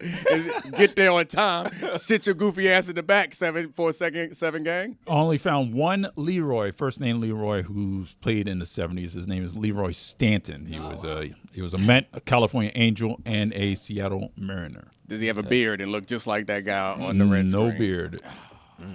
What about the 80s? I didn't see any from the 80s. So it's the leading decade for Leroy's, like I said. Yeah. Most likely there will be Negro League players named Leroy. I A got lot of Negro League players. Was there any white Leroys? Maybe that had last names. Probably Leroy. Probably. I'll look that up. That would probably be Leroy. Yeah. Leroy. Yeah. There's some Leroy. country singer named Leroy Van Dyke. Oh. Did he do the voiceover? No. Self shout out. Maybe that's why that pain came from. He knows what he's been through. I Not a lot of famous Leroys on this website. I was in the break. I was in the container, and there was a fiery conversation. You guys mocked me earlier because I said that we got some hot Maryland talk coming, and you mocked me. But guess what I walked into the shipping container? You guys, Charlie and specifically, having a fiery conversation about Maryland. So Let's do it. I actually think this topic is fascinating. We were talking about the NIL stuff and how there are changes to the where the payments are coming from and how it's going to be a rev share system. And this is a big story for you guys because Kevin Willard, the coach who just led Maryland to one of the strangest Sweet 16 runs imaginable because they had the buzzer beater from Derek Queen, the Crab Five there, this fun team. He was out. He was out like a week and a half before that. He started. It's also a travel. Yep. Yeah. Hater. It was a travel. He didn't call it. I'm at that age Not a now travel. where I can't watch any basketball games. I'm like, it's a travel. It wasn't a It's a travel. travel. It wasn't a travel. It was beautiful. Carry. It's a travel. That's it's a terrible age. Yeah. It's a bad age. Yeah. It doesn't feel good. When we get to the Tet McMillan conversation, I think I'm going to join you at that terrible age. But anyway, Charlie, tell me why my school is bad. Your coach was publicly flirting with Villanova, has now taken the job to be the Villanova. So he's not my coach. He's no longer your coach. Your former coach had taken the job at Villanova just because Maryland is a Big Ten school. Villanova's in the Big East. Villanova is not going to spend NIL money on football. There will be a higher percentage of their revenue share that goes to the basketball program, which sets up a really interesting thing of what's going to happen with this ACC, with these ACC schools. Are they going to choose football or basketball? Are they going to be trying to get poached by the SEC or other conferences or the Big Ten? Maryland's in a funny spot with this because this is a basketball school that is trying to now masquerade as a football school. Wow. They're not trying to match. So the thing is, in the stories pointed out that Maryland spends the second most money of anybody in the Big Ten and top 10 in the country on basketball. So like the idea that Willard was arguing that Maryland was shortchanging him, I think that if anyone had an argument that it was getting shortchanged, it'd be the football team, right? I think you're on it, Dominique. I don't understand this. And plus, there's more rev to share inside the Big Ten. They got that big-time football money coming into there. So it's very curious. I'm sure he was made a ton of promises, and Villanova's won national championships more recently, certainly, than Maryland. And that's what they have going on for them. That school is synonymous with its men's basketball program. So I understand why he might get more commitments from that. There's also a little bit of an element to like, let me reset that clock. In this whole new age of college basketball, I'd rather be starting fresh at Villanova and have that job security now that I just raise expectations here. But coaches like to do this thing where they complain about the resources, and the resources are so ambiguous because they're kind of like closely guarded state secrets that you can just kind of conveniently use this as an excuse. No one really checks you on that.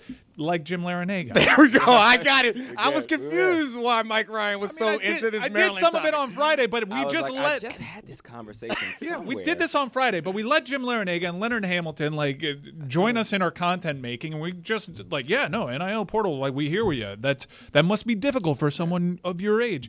And then no one realizes he didn't lose anybody until they started sucking. Yeah. Like we had the most talented team ever after we went to the Final Four. Yeah, we lost two guys to the NBA that weren't first-round picks, and we replaced them with Matt Cleveland, a guy from FSU that Coach Larinaga really wanted, and a first-round draft pick that's one of the better rookies in the NBA right now, Keyshawn George.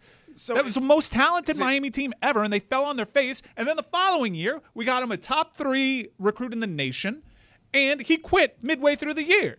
Hand up, I shouldn't have brought up this topic to talk about Miami basketball. I'm sorry. Well, this is why my Uber rating is low. He's like, and this right here. But we give him a top 3 recruit. Tony Bennett did the same thing, and it's like, oh well, you're just quitting. You're quitting. That's not accountability. Because the game's changing, and you're just like, it's a mess. What you're saying is, no, I can't acclimate. I have a limited skill set. I'll get us back to Maryland. I have a stat of the day. Yeah. Start of the day, start of the day. It is your start of the day. Start of the day, start of the day. It is your start of the day. Start of the day, start of the day. It is your start of the day. Start of the day, start of the day. It is your start of the day.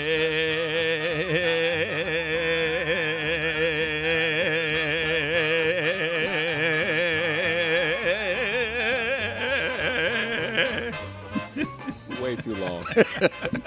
That's the short version. Yeah. Let me remind people that Stat of the Day is brought to you by Evan Williams Bourbon. Game Day's #1 pour. Evan Williams Kentucky Straight Bourbon Whiskey, Bardstown, Kentucky. 43 to 45% alcohol by volume. Enjoy responsibly. 21 plus. We're talking about Kevin Willard, former Maryland coach, just headed off to Villanova. This marks the first time that a Maryland head basketball coach has left for another school. Every other time in the program's 102-year history, their coach has either been fired, or retired. Oh, That's a good stat. so did we fire Bear Bryant? No.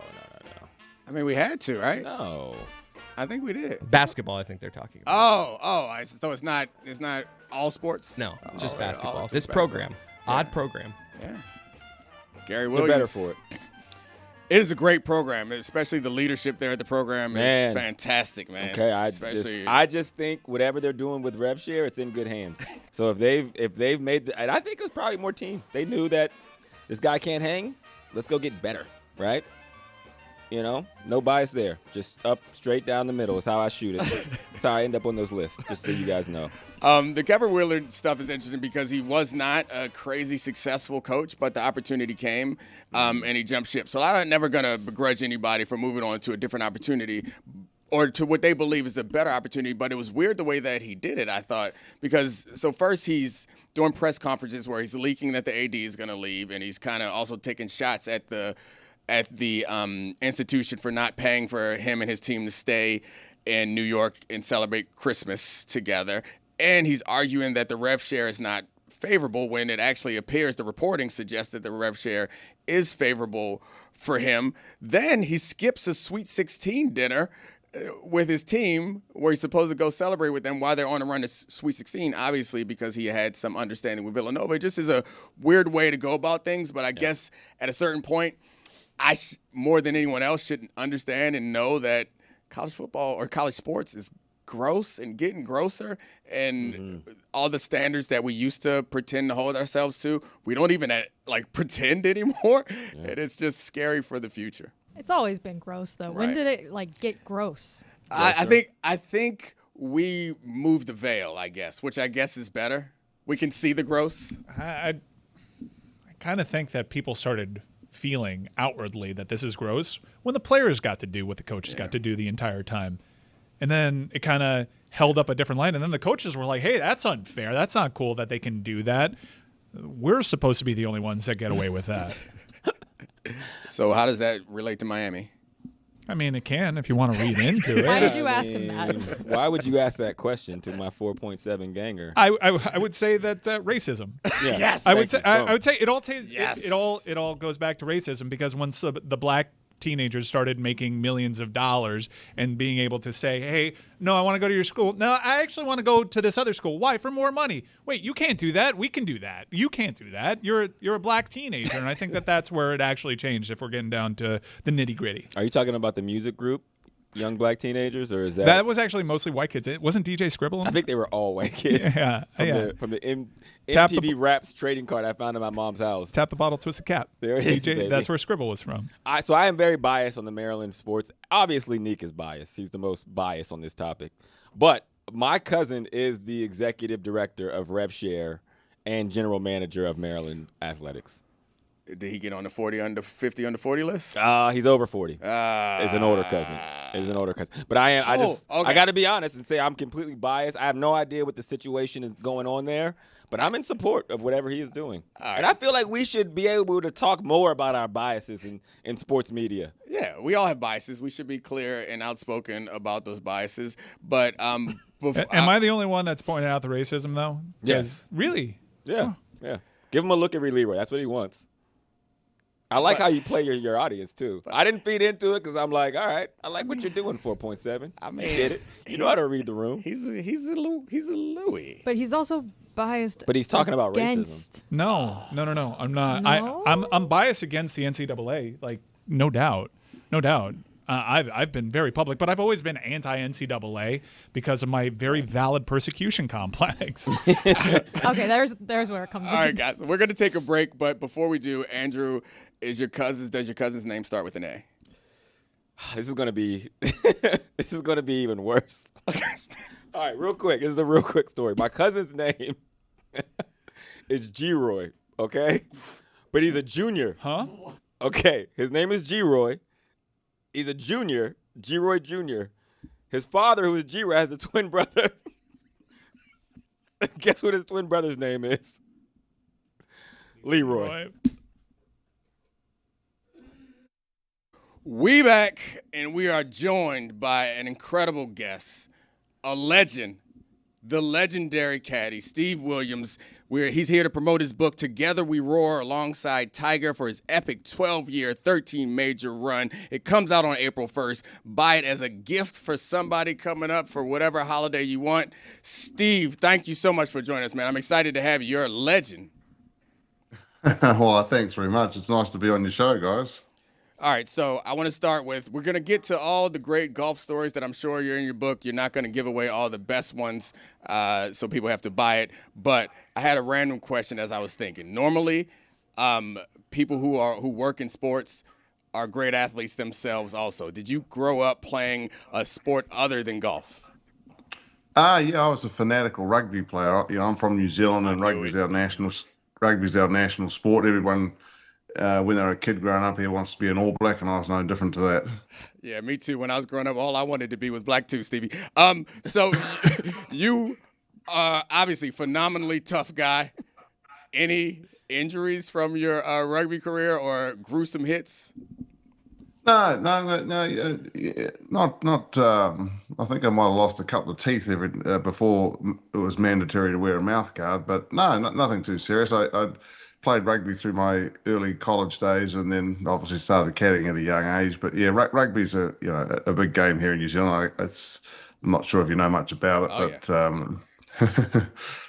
Oh, yeah, no, we're well aware of rugby being a popular game in New Zealand. We steal some of your rugby athletes occasionally to come play our American football on occasion, and I've played rugby with some friends. It's a very violent game, but it's also very fun, and it's pretty straightforward. Pure football. It is it's pure. Basically, it's like a pure version of American football is rugby.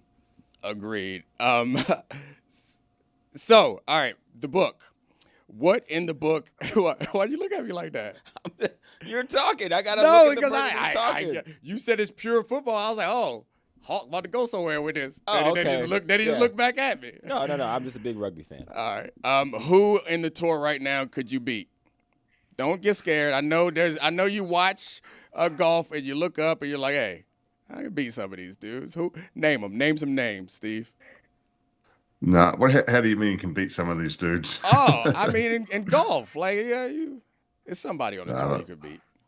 Oh, look, I mean, anybody that's good enough to get their PGA Tour card and play on any kind of professional circuit, for every player that's out there playing, trying to make a living at golf, there's hundreds of other players that don't make it. It's a very competitive game, and to be at an elite level in golf, it's I don't think the average person would realize how much a player puts in and how much time goes into making it on the tour. It's let me rephrase They're all it, great because you're players. a very tough rugby man, and what you wanted me to ask is, who on the tour could you beat? You could beat one of them up, right? Somebody name one of them that you want to square up with, and you could catch them, because you're tougher than a golfer, right? You're tougher than all the golfers. Oh, look, I guess me and Phil Mickelson could probably square up one day. It'd be a fair That's a great answer. Yeah. I remember you called Phil a prick. You want to see him in the streets? We'd arrange this. We can get a little Netflix pay-per-view. Let's get this money, Steve. Let's get this money. Book sales through the roof. Oh yeah, the book sales are definitely through the roof. Come on. So Tiger's most recent injury. I'm sure that all of us, we have accepted that Tiger is well past his prime. The recent injuries are concerning. What are the chances that we can see another great run from Tiger? Obviously not an extended run, but another good tournament, another good major, anything from Tiger. What do you think?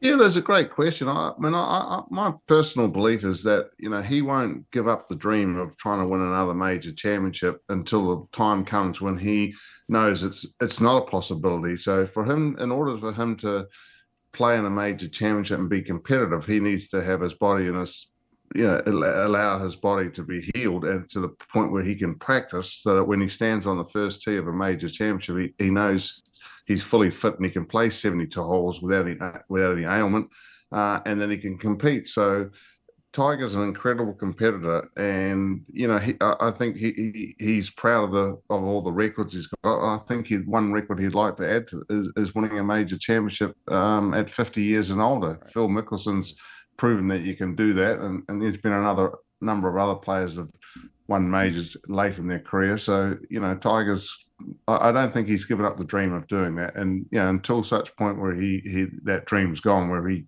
believes he can't compete and win a major championship, I think he'll try and keep playing. So hopefully we haven't seen the last of Tiger. I mean, it'd be a phenomenal story if he could come back and get himself ready where he could play in a major championship, not only play, but, give it a chance to win. At one point, you and Tiger didn't have the greatest relationship. It sounds as if you guys, you feel better about that. But the real question is, could you whip Tiger's ass at one point?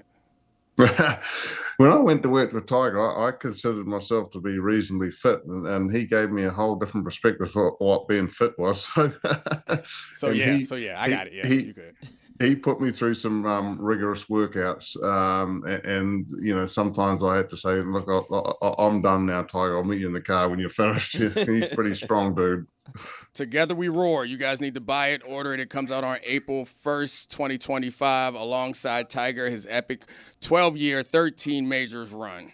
Chris, what you got? Steve, do you find yourself caddying off the course where you're like a friend is walking down a hill and you're like, this hill breaks a little to the right, and there's like a little bump there that you got to avoid? Look, when you've caddied for as long as I've caddied, I guess it's just kind of ingrained in you. Basically, I started as a kid at my local golf course here in New Zealand, sort of 8 or 9 years old, caddying every single weekend, 36 holes a day, to the point where, and then I caddied for 40 plus years on the tour. So it's something that you'll always be inclined to view things from a caddy's perspective, and not from a player's perspective, I guess. You're like in an Uber, and you're like, you should have made a left there. I think that lane's a little better than this one. What are you doing in the middle lane here? Yeah, possibly. Yeah. Is it possible that you could look up your Uber rating? Is that too much to ask? Is that too difficult? We had to go through all of our people in our room today to see who had the best Uber rating. Is that something that you think you could manage?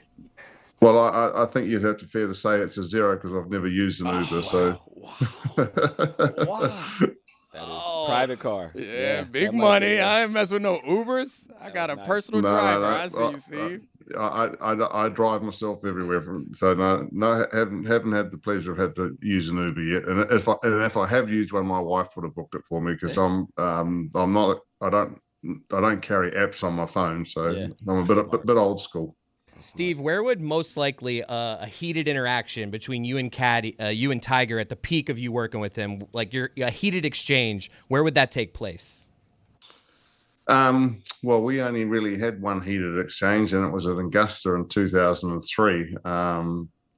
Tiger got to the third hole at Augusta. The tee was positioned at the front of the tee, which made it possible where you could drive the green. And I'd been out in the course earlier that morning and told them on the practice fairway that they'd moved the tee up on the third hole. So sometimes the third hole is an iron off the tee to keep it short of the bunkers, and sometimes you hit a driver to get over the bunkers, depending on where the wind is and where the hole location is. But on this particular day, the tee was moved up, so the bunkers weren't in play.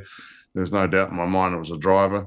He didn't like the play. I couldn't see why he didn't like the play. I talked him into it. He hit an absolute shot, and fanned it way out to the right, and eventually made a bogey on a hole that you should make 3-4 at the worst, and it possibly stopped the momentum that he had after starting with 4-4, and didn't do any good in the tournament in the end. And he carried on like an absolute pork chop for the next few holes, and like a little sour baby, whatever.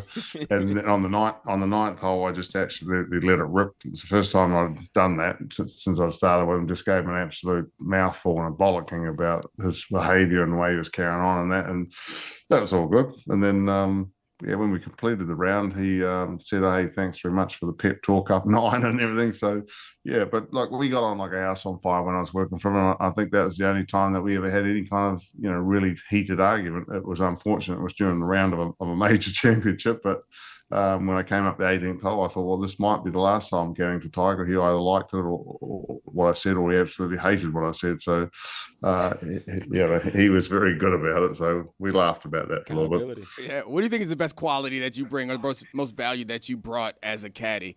Was it the psychological part of it, or was it just the clubs? Or I guess I should just let you answer. Just basically not afraid to voice your opinion. Straight up sort of bloke, and when there's something a lot on the line, not scared to voice your opinion and try and sway a player your way or whatever it might be. But just basically, I think what you'll find the common trait amongst all the best caddies are guys that are prepared to stand up and not be afraid to be wrong. And obviously, when it comes down to the crux of major championships and golf tournaments and there's a lot on the line. It's very easy just to be what we call a yes man and just agree with a player, because some caddies, are afraid to be wrong, but you can't ever be afraid to be wrong. If you can speak up and voice your opinion, you're going to be successful. Name them. Who the yes men? Call them out. No, you don't call out your workmates, that's for sure. But that's news here. We call them out around here. Stevie, I stumbled over a question. I guarantee when we let you go, all my workmates, we are going to get along like a house on fire in this mother. Anyway, Chris, what'd you have? I want to know what you think of Bubba Watson saying that Scheffler in 2024 was better than Tiger in 2000. Well, I think that's a staggering statement to make. Look, if a player won 3 major championships and no other tournaments, and a player won 1 major championship in 20 tournaments, the guy that's won 3 major championships gets the nod in everybody's book. So I don't know what he was basing that on, but I guess it's above a comment. Some guys are looking for some attention. I think that's probably what he was doing here. Like Bubba's fallen off the radar, and he's probably looking for a bit of attention here. But look, like Scotty Scheffler had an incredible year in 2024. Played unbelievable golf, and somewhat similar to some of the years that Tiger put together. But arguably, you can't bet against a guy that won 3 major championships in 1 year, and also in the fashion that he did it. If you look at the US Open at Pebble Beach and the Open Championship at St Andrews, not only were they victories, one was by 15 shots and one was by 7 shots. So they were memorable tournaments with breaking scoring records in both of them. So. I'm not sure whether Bubba was confusing 2000 with maybe another year. What do you think about the TGL? The which? TGL. Have you been watching that all? The down here in New Zealand, there's no way to watch that. So I haven't seen any of it. No, I can't answer that question. I haven't followed any of it. So yeah. If you had to pick one thing that made Tiger so much more dominant than the next guy, his hands, his mental toughness, what would you say made Tiger so much better than everybody else in his prime? Oh, look, I think it's just his desire. His desire to be the best that he could be and be the greatest player. A lot of people grow up when they're youngsters and they want to be the best player in the world, and they're going to put a lot of effort in, but when you actually get onto the tour and realize what it takes to be the best player, it can sway your vision on how you're thinking about that. But just his continual desire. When pro athletes, as we all know and everyone's aware, they make a lot of money, and sometimes when they get a lot of sorry, I hit a button by mistake, Steve. Yeah, we'll talk about this afterwards. I tried to move the microphone. House on fire. They're going to call me out afterwards. Try to move the microphone, slap the button. I'm sorry, Steve. I ruined this interview. That was terrible. That was horrible. Steve, please continue. That was really bad, Steve. I'm sorry. You chunked it. This is why I think what happens in golf is that there's a lot of players that have a huge amount of talent, and when they get a huge amount of success, there's a lot of wealth comes around that, and when you get a lot of wealth, there becomes a lot of toys that come around, and whether it be a fishing boat, a private plane, fast cars, whatever it might be. And sometimes I think some of the guys that are capable of playing at the same level that Tiger did, they just take their foot off the gas a little bit, because the niceties that come with your success take away some of the opportunity to practice as hard, because you've got other things other toys to play with and so forth. But yeah, Tiger's just his desire and work ethic to continue to be the best player that he could be, and never had any distractions that took away from him trying to be. That's he's just a phenomenal worker and continued to work hard throughout his career to be the best player he could. And despite all his success and fame and wealth and that, nothing changed his vision on trying to be the greatest player that's ever played the game. All right, I'm ordering my book now, as not only because I want to order it and can't wait to read it, but because I would like to apologize for messing up the interview with a button press. Together We Roar alongside Tiger for his epic 12-year run, available April 1st. What you got, Chris? What's the golf tip that you hear on the range where you know somebody's faking it and you know this person has no idea what they're actually talking about? And is it when someone says, "Oh, you lifted your head"? Yeah, well, I mean, if you're talking about going to the driving range with your mates and that is certainly a common thing to hear. Oh, you lifted your head, but look, you know, there's so many moving parts to a golf swing and that, and there's so many. Everybody's different in that, and everybody swings the club differently, and there's so many. Everybody has all different faults in that. But you know, your common player that plays golf, your average player that plays golf and doesn't play very often, the biggest mistake they make is they aim to the right and they come over the ball, which means, you know, because they're aiming right and they're trying to hit it left of where they're aiming that what they do, they come over it and they slice it. So, you know, you guys probably play golf and you understand what a slice is, and, you know, your common golfer that doesn't play a lot slices the ball, and, yeah, that's probably the most common thing you see. Chris is just trying to get his golf game better. So anyway, thanks a lot, Steve. Make sure everyone orders the book coming out April 1st. Together We Roar. All right, man. Appreciate you. Yeah, good to be on your show, guys. Enjoy the rest of the day. Thank you, Steve. This episode of the Dan Le Batard Show with Stugotz is presented by Smirnoff. We do game days. Please drink responsibly. The Smirnoff Company, New York, New York. So that was great. That was good. Killed it, man. What an interview, guys. I don't think we're trailing. I think we're all right. Nah. I think it's funny when you mess up, respectfully. People enjoy that. I'm in the Jess camp. Pull the curtain we back. didn't have home court. Ultimately, the goal is to come back 1-1. So we're trailing right now. The game's not over. Oh, you're giving up on the game. Look, man. All right, they got game one, left. but I think the best part of the game is still ahead of us, too. Yeah. It's not over. You think it was so bad that we can't come back? Series hasn't even started yet. No, I think we're in good shape. It wasn't a great play to hit the button in the middle of his answer, and also to play a sound bite that kind of felt like he needed to be quiet. I don't think it was the button pressing. I think it was Dominique asking Steve if he was a better golfer than anyone currently on the PGA Tour, which befuddled him. That was interesting. He didn't know. And even about the rugby stuff, there was a lot of moments where Steve was kind of like, what are we doing here? But I liked it, though, because it was a good setup. When the button happened, though, that was the moment where I'm like, I really think you can boil it down to now one. He feels disrespected. Here's the fumble. Because it was all kind of bad. It's never good when I'm the one that shines in an interview. Chris, You were great, man. That's just what you no one talk wants. about carrying good the squad accountability. in that interview. Way to be accountable, Chris. You were great. I mean, I You did did it. I did get him to say that he would whoop Phil Mickelson's ass. That was a good one. And Leave then with that one on the social. I got a bucket, and then I proceeded to turn the ball over for the rest of the quarter. We were leaning on you to take all the shots, so you're going to miss a couple, right? It was which soundbite hit. I don't think we're talking enough about like. It's also a really in the bad middle one. of an answer. Yeah, it Really wasn't the bad best one to one. go off, too. And he was like a little long in the answer, which was like a good answer, but it felt there was a moment where you could see him thinking like, was that purposely done?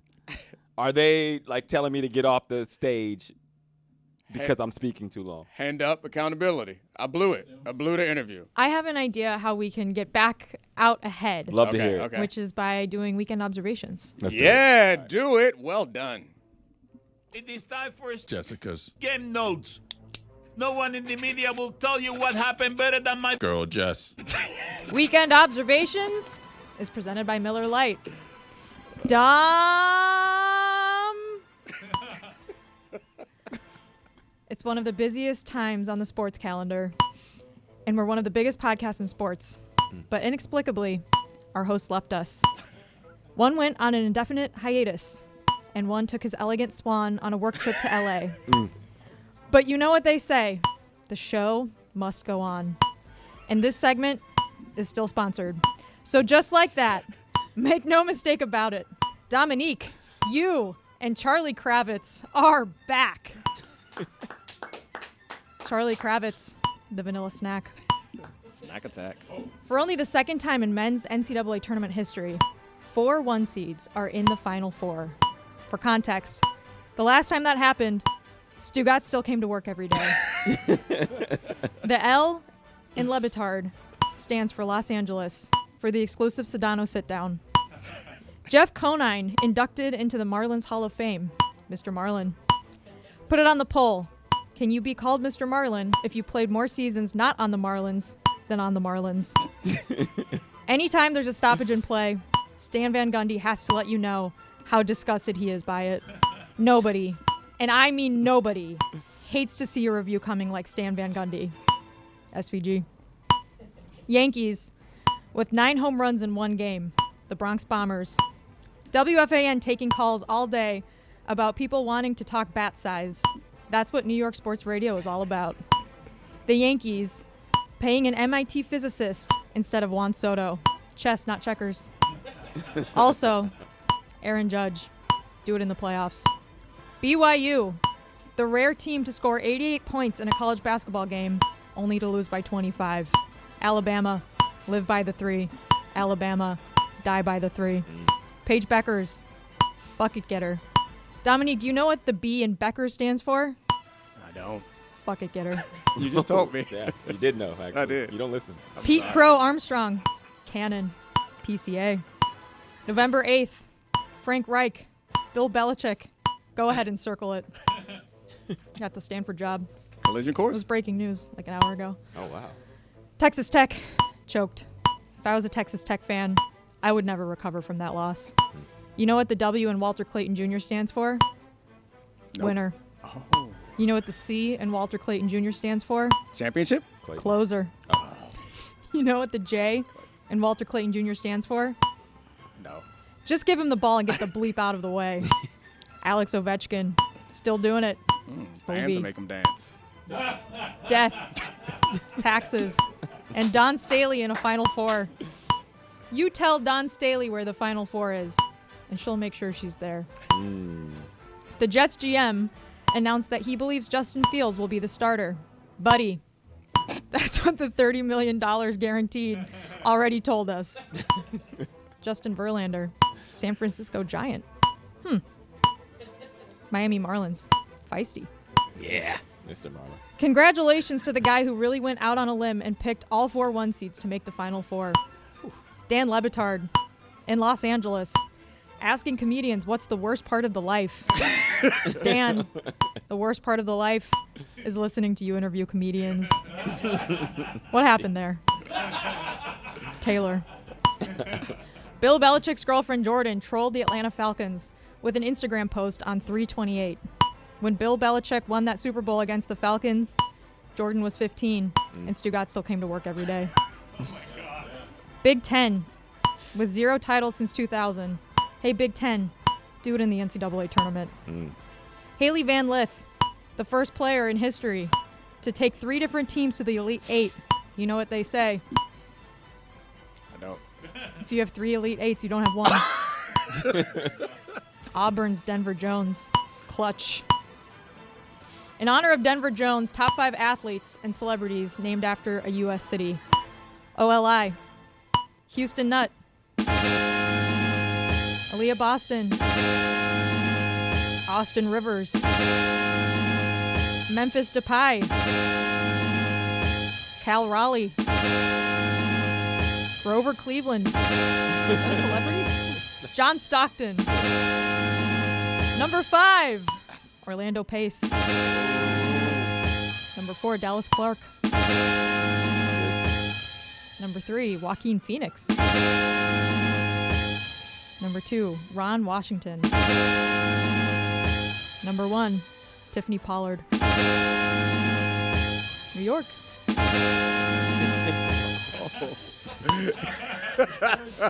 Here come the Blues. UCLA beating LSU to make the program's first Final Four. You know what they say. First time for everything. I'm not sure a coach has ever handled leaving a school worse than Kevin Willard, leaving Maryland. The Terps. Headline: Steelers are considering Aaron Rodgers. I hate them. My personal hell would be watching Aaron Rodgers play for the Steelers. Speaking of hell, Art Briles, Dominique, those are the weekend observations. Woo! Woo! Excellent job. Way to fight back. Quickest weekend observations we've had here in quite some time. That was really good. Thank you. I mean, We're back even, too. Stugotz has really been taking his time lately. That was a run that made us In a feel lot of good ways. about ourselves headed into game 2. Why are you giving up on game 1? No, Game one's the whole over. day. Game one- no, game we one's still lost. got. We're fighting back. Yeah. Bro, we were we lost outvoted. it with the Everyone questions, the believes- follow-ups to Lucy. How about 2 goals? Yeah. Everyone we just knew believes it wasn't our day. Everyone believes we're still in it. You don't want to think be. we're still in Hey, where's the penalty box button? We don't want anybody in here who is only willing to. I'd like to see you find that button. I'll see if my microphone can bump into it. We do have a We'll big see what guest happens. finishing the show here See that we what could happens. have a nice little comeback here. We're Oh going yeah, to. I'm great at interviews, guys. Agreed. I got your back, bro. I appreciate it. My favorite Sure. part is when you're like, go ahead, Chris, ask him what you want to ask him. Yeah. Well, And like the variations of that was great. What you got, Chris? You like try to sound cool with it, so it Yeah. seems natural. Chris, what you got over there? Oh, was that? That's what I was doing. I was trying to sound cool. I wasn't trying to sound cool. I just knew before the interview you were like, "Hey, if you need me." We're breaking down film right now. There's just certain things in your game that I don't like right that now. we're gonna. appreciate okay. it. We got to work that out. There's private comms. You're not comfortable with the private comms because your microphone will hit them. And that way, Chris can just go as opposed to, go ahead, Chris, what you got? Or even a head nod to me. You next. I Just gave you mouth the head words. nod, and you. So There was one time he was trying to get your waving This back is what- and this is forth. what Dan That was does. when you wanted the ball back. I was next, and you were like, it was me. But then he'll do this. And then All he'll right. do this. All right. It's like a traffic cop. I will. Hand up. Take the Blew it. coaching. I'm blew it. I No, appreciate no, the no, no, coaching. no, no, We'll you get gotta- better. I appreciate that Jess came in and scored a flurry of buckets to get us back in the game, Michael And Ruiz. don't forget, Pablo confused everybody. It's also Pablo's fault. Also, Nobody's Taylor fault but mine. deserves credit for weekend yeah. observations because this is a place now where we lift each other up, right? You know what? I cannot wait until the show awards. How many different ways you guys find a way to clown me for doing terrible interviews? It's going to be fun. I'm looking forward to it. Look, man, you're 0 for 2, but you have a pretty big star joining us a little bit later in the show, and that's a great opportunity to get some positive mojo going as we try to steal game 2 on the road. I'm going to go Carlton knowing this because I'm a big fan of our last guest. So I'm just going to go off the wing here and just. Not like in a good way. I'm talking about at the end of the game in the Fresh Prince where Carlton steals the ball off a Will and just heaves it at the hoop. So I'm just telling you right now, I have no strategy going into this. I'm going to say open-ended things. And I love it. I love it. It's going to be hard to kind of follow and track. You're leading it now. We just No, determined it. I got a list of telling you. questions that I'm actually interested in with Okay. our final guest. No one said who it is. Are we keeping it secret on purpose? I don't understand why we're doing that. It's Kenan Thompson. You kept doing it. You started it, so I was like, well, I'm not because going to say it. Chris also said we have a pretty good guest coming, and I mean, not to nitpick, but you did cut him off there. I thought he was getting to the tees, but then he couldn't get to the tees. But I like the idea of Hawk running it. We gotta run the offense through somebody I else. think we should definitely run the offense through Hawk. I refuse. I have a didn't- question. This is me refusing to go in on punt return in the preseason game. I did not prepare to return punts, and sorry, coach. I respectfully decline. I'll see you next game. All right. Did you play high school sports, Mike? No, not really. Like I played spring football one time, and I wrestled briefly, but I don't know. Did they have a real ball when you played? It wasn't like Tony's workout for FIU football. We heard played some this real story? spring ball. If And you're I not realized- if you're not sure if you played high school sports, you probably did. well, I don't. Yeah. No, it's not. That's not a kind of type of situation. Like PE doesn't count. I think I explained like the context of it. Like I went through spring, played the spring game, realized that the sport hurt. So like I didn't. So it's no. not like I lettered in it. So I'm not. I don't feel like I'm not gonna. It's. I feel like if I say yes, it's stolen valor. Yeah. That's why you should have said no. 'Cause Yeah, no is the answer. obviously It was no. a maybe though for a few weeks. No, I wrestled for like the a little idea bit. of playing high school sports. Oh well, like if you want to get into it, my mom died, so I stopped doing that. Oh, there we go. And then, Yeah. and then the This football is thing why hurt. a simple should no know would better. have been great. Tried to, No would have put us where we needed to be, Tried Mike, to. on that one. but look at all the great content that we got out of it. Again, It's much I've like been the great. interview with Steve Williams. We got a lot of great content out of it, so you Moderna. can't look at it through just the lens of was the interview great or not. What's unfortunate is I brought my A game. Yeah. I had a game That's the way to one take it. winning effort today. That's being accountable. So That is. it was unfair of me to ask if you played high school sports because I knew the answer by how you've been conducting yourself amongst this team. Now it's like, yeah, that guy, not a team sport guy. That's not why it wasn't. That's not why I don't consider myself a high school athlete. It's my lack of athleticism and effectiveness when I took the field. No, there's a lot of high school athletes are not athletes. No, I also didn't like my coaches. You call wrestling a team sport? Who likes their high school coaches? Honestly. I liked all the other high school coaches. Man, I wish I would have played baseball. Padron seems so fun. Yeah. I wasn't getting on that team though. Tough. No, they were just juiced to the gills. Ah, jeez, that's when baseball was fun. We got a That's when baseball was baseball. We got a baseball story that's about. Well, it's not quite cheating yet. They might turn it into cheating real soon. It feels like cheating, Dom. The torpedo bats. It feels like cheating. How does it feel like cheating? To There's you? more bat. And they'll argue. They'll be like, well, it's actually the same amount of bat. I'm like, no.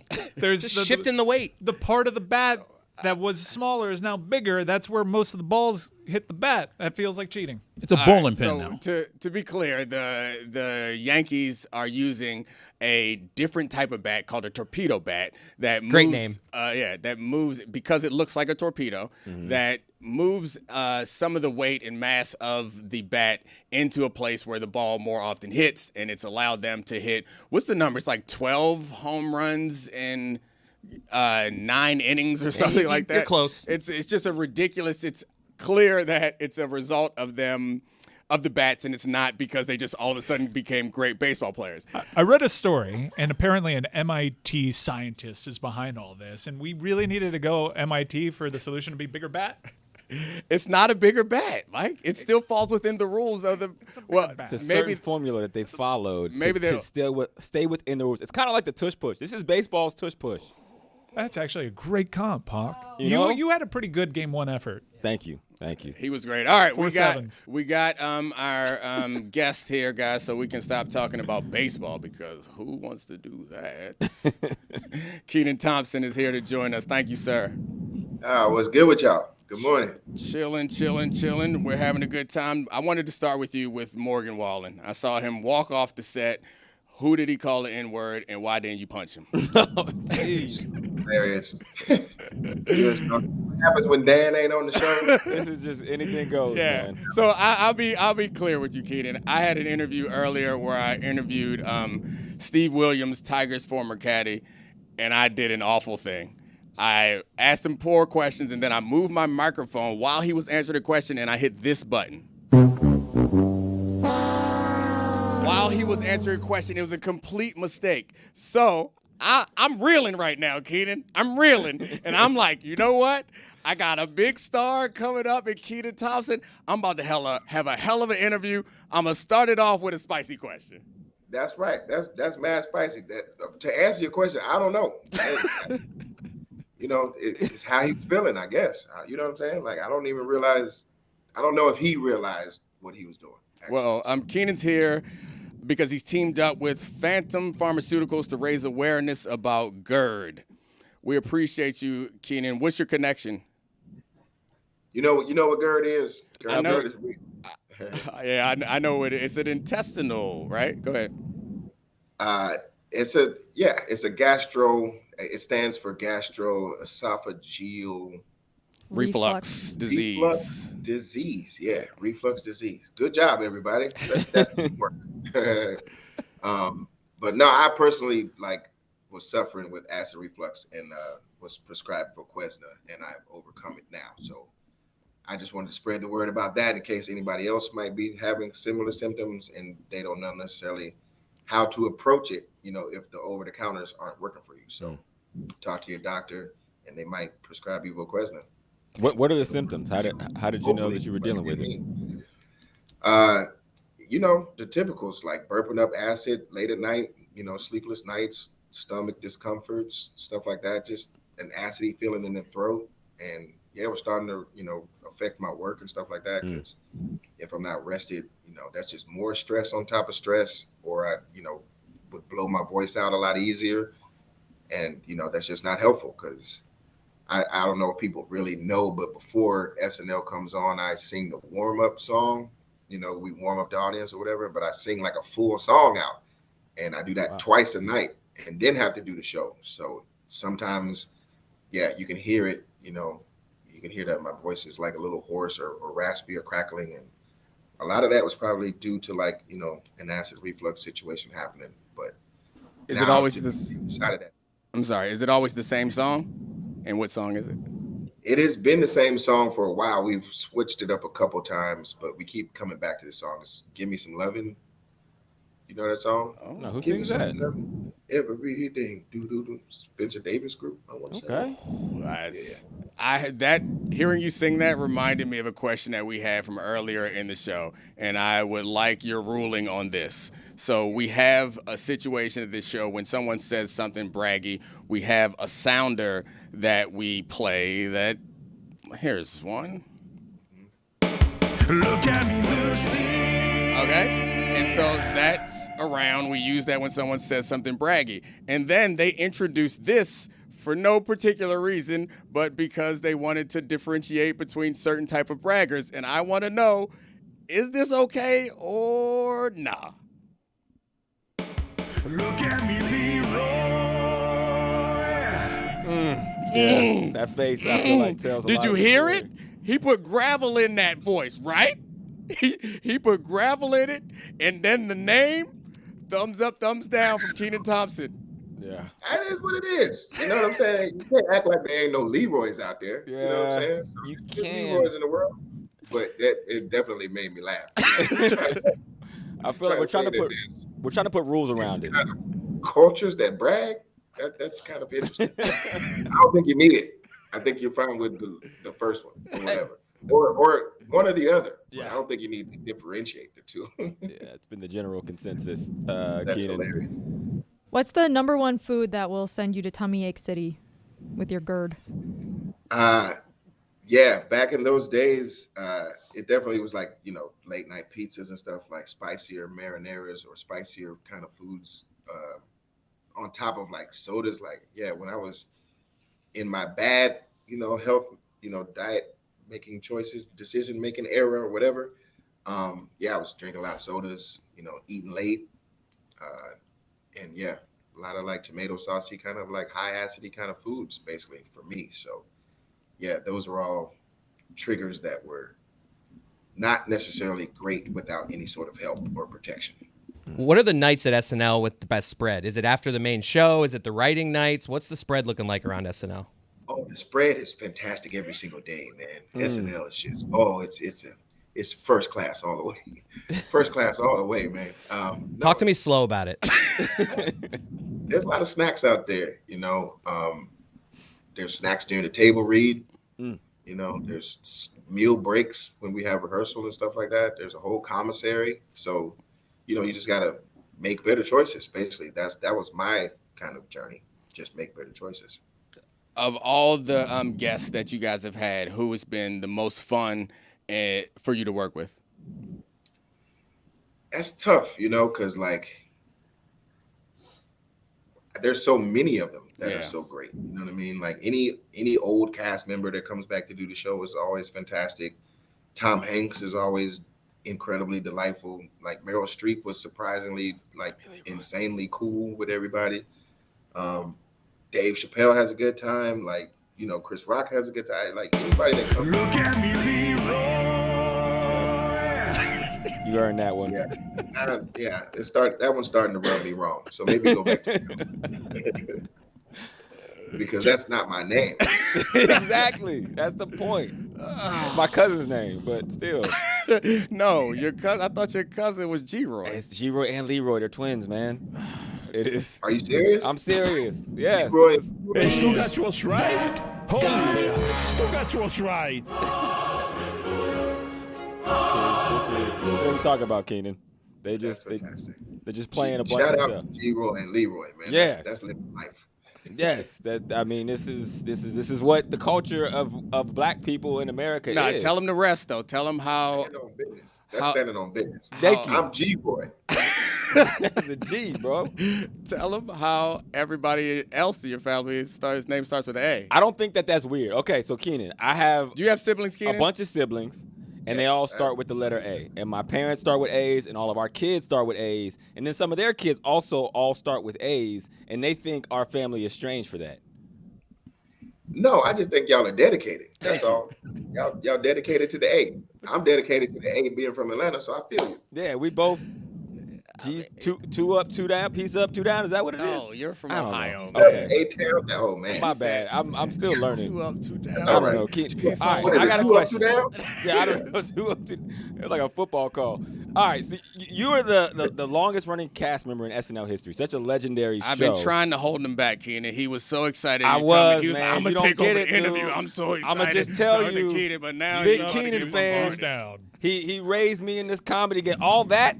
You don't know the how many nights we just. So how do you feel about you got a chance to speak to this guy that you really respect and Yeah. admire, and you just said, and he's from Atlanta, and you just said to him, two down, two up, two up. Hey man, I ain't from the A. I feel around. like we should all understand that you you try to fit in, you try to just you try to find that commonality. But Usher's, was it pretty inescapable? You know what I'm saying? I'm just trying to get past that. My bad. Apologies. Peace to up. just A-Town down. All right, so Two up, two down. My question, Kenan, what is your favorite sketch that you've done? This is SNL or all that. Like, what is your favorite sketch of all time that you've been a part of? Man, that's tough. Black Jeopardy? That's tough. Yeah. I'm really bad at favorites. Okay. I'm gonna go just claim that right. What's up your least top. favorite? Least favorite is any one of them that got cut because that does not feel good. Yeah. But there's a lot of good ones, man. That like it's hard to like put What's Up With That over Black Jeopardy, over Scared Straight, over Super Dude, over Principal Pimp Pale. You know what I mean? It's just like I have, affinities for all of them. You know what I mean? Because you're putting yourself out there. You know what I'm saying? And like you want people to receive it well. So if it goes well, it's like I'm gonna leave it there. I don't necessarily need to pick favorites. So many classes. Were there any sketches that got cut that you're like, yo, to this day, that should have been in the show? I mean, I had one, but we definitely got our get back, and it actually went into the show, so that was good. It was this sketch called Active Jack, where it was like a PBS kind of show in the 70s about a guy that was like getting kids excited about working out, and it was like a long theme song, basically. And I think the first time was Bruno Mars. So he was like, come on, kids, let's get active. And he sang a song about doing push-ups or whatever. And then it was like the 50-year anniversary of that show. So they were doing like a reboot or something. So then it was me as the Active Jack dude singing the song. A lot more tired and less enthusiastic. But it got cut. And then years later, Kevin Hart came and it made it on the show. So I got that get back. That's dope. Yeah. That's dope. My favorite sketch that I think got cut was The Other Cavaliers. It's a sports show. So The Other Cavaliers was the sketch around all the other guys around LeBron when he was on that 2018 run.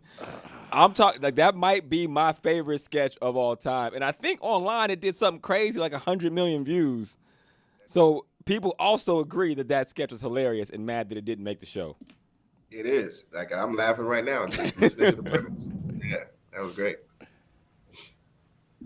I think Dan has a question. What is the worst part of the life? Of what life? Of my life? That's just another thing we've been playing because Dan asked a terrible question to a NASCAR driver last week, and that was the question. So we've been playing it for all our guests. What's part of the life? Yeah.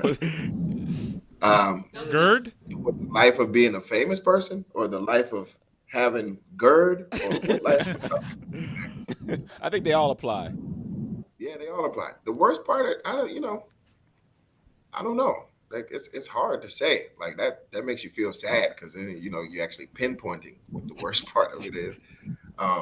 But yeah, I don't know. I'm thankful for it all, honestly, because if it's something difficult, then it's a lesson. You know what I mean? And if it's something great, then it's a blessing. So like I don't know. I'm just taking it all in stride as it comes. I'm just happy to be alive, man, because so many people aren't. Like if you read the news, it's almost like every single day we losing a legend. So that's real. I'm just glad to be here, dog. That's real. But you don't look any older than you did when you were in all that, which is a blessing, and that's pretty crazy. Have you ever had a celebrity? See, we back. We back. Me and my dog, we back. Have you ever had a celebrity upset at how you played them on SNL? Confront you? Not necessarily confront me because they can't find me. They can't see me out here like that. Okay, that's smart. That's smart. But I definitely heard from people. You know, Steve Harvey called me in the beginning, and he was like, "Hey, slow that down." Slow that down is such an old black man way to say, relax, young man. I think Star Jones was mad about it back in the day, you know. And I understand it, you know, because when I was younger, I was definitely a little more dismissive of how people might take my impressions of them, just thinking that, you know, I'm just a kid. I'm just doing impressions, whatever. It's no big deal. But I've grown to understand what would, you know, upset people about being impersonated, you know. So I try to do it in a much more, you know, positive version, even if I am poking fun at them. Were any French people upset with Pierre Escargot back in the day? I don't think so. I think they just loved it because it was so silly. You know what I mean? It's just a guy in his bathtub speaking fake French. That's all. Yeah. There's definitely a couple characters from all that you could not bring back in this day and age. I think there's a few of them. Yeah, I'm sure there's, you know, several things that haven't aged well. You know what I mean? But in the moment, it is what it is. Like, part of the game. I don't personally go out in malice. You know, I usually go out in fun, basically. So in that fun, I feel like if we step on a toe, it's more so accidental than anything. Yeah, that's comedy. I also love your Kendrick Perkins impersonation. I think that is the best in all of sports comedy, and it actually baffles me that that's not Kendrick every time I hear it first before I see it on the screen. Thank you. Shout out to Kendrick, man. He's such a good dude. And yeah, he's been very supportive of the impression, you know, the whole time. So it's just fun to have those people that have those audible things. So when I start doing it, you know, people know who it is right away. It's just a lot of fun. I think the athletes and people in sports media aren't like Steve Harvey level celebrities, so we excited. Yeah, like it's all good, Stephen A, I feel like is excited when someone impersonated him. Kendrick, I'm sure, is also excited because it's like, oh, yeah, it's always funny. It's like, oh shit, they actually do be watching this too. Yeah, I start hating. I'm like, damn, Kendrick got an impersonation on SNL. Dang. I gotta get my. But I feel like Kenan could probably help us with this. When you're figuring out impersonations, I assume you're looking for something distinct. But I feel like I'm looking at you, Hawk. Like I don't know. You don't got enough there. No, it's not that you don't got enough. But Kendrick Perkins obviously has very distinct. Well, you know what he's talking about. Of speaking. I was on with him a couple weeks ago, and he was doing exactly. It took everything in me, Kenan, not to laugh, because my man was talking about what his grandmama told him, and I was like, man, you know, now you're doing an impersonation of a man doing an impersonation. 100%, and I mean it's a mixed bag of both of those things. Like what I feel like I can do, like vocal wise, and then also what's the immediate register for the audience to know who I'm doing and when and why, basically. Could I so is there, when you were figuring out Kendrick Perkins as a character, I guess I was wondering, how do you even determine that this is something that you want to caricature? Because it wasn't as if it was like, so he's so in the news that you're like, we got to do something about this. When do you notice? Was you just watching SportsCenter, or did someone, or even just watching ESPN, or did someone mention it to you? How did it come to be? Yeah, no, I mean, I've been on Kendrick Perkins for years, you know what I'm saying? But it just takes a while for him to get onto the radar of everybody else. So like by the time I do it, people know who I'm doing. Like I remember I did Steve Harvey on SNL when he still had hair, and the audience didn't really know who he was yet like that. And he wasn't just like, you know, in the house, you know, he just wasn't in the living room necessarily on a daily basis like he is on Family Feud. So once he got on Family Feud and everybody knew who he was and everybody could see what kind of a big character that he naturally is, you know, like I was able to do it. You know, it's just kind of like that perfect storm of awareness, basically. I'm gonna work on my Hawk impersonation. And I'm down for it. No, I already did it. I did it earlier. And where's Dan? You know where Dan is? Dan, no one knows where Dan is, man. Dan running around. I decided to come here. Yeah, he in LA running around doing foolishness. Stugotz not here either. We're not even sure if Stu is still alive. We ain't seen Stu in forever. It's chaos out here, bro. Kenan, I have a question. What would you have said? Like, you're blessed to have this really long career in entertainment, but if I pulled you aside on the set of all of that, and I said, 25 years from now, you're going to be doing interview hits on behalf of GERD. How do you think that worked out for you? Yeah, I mean, I would first ask you, why are you standing? Why do you feel like you need to be the one to stand up? But yeah, no, I mean, I'm out here speaking on GERD to try to help others. So, I would definitely be fine with that if my younger self would be like, oh, you're out on talk shows in the future talking about GERD. It's like, why? It's like, well, you actually had it and overcame it, and you wanted to share your thoughts on that with other people that might be suffering as well and not know. I'm like, oh, okay, that's cool. Incredible dismount. Way to cross over off the backboard. The pros do. This is why he's one of the greats. Yeah, thank you so much, Kenan. Give it up. Kenan Thompson.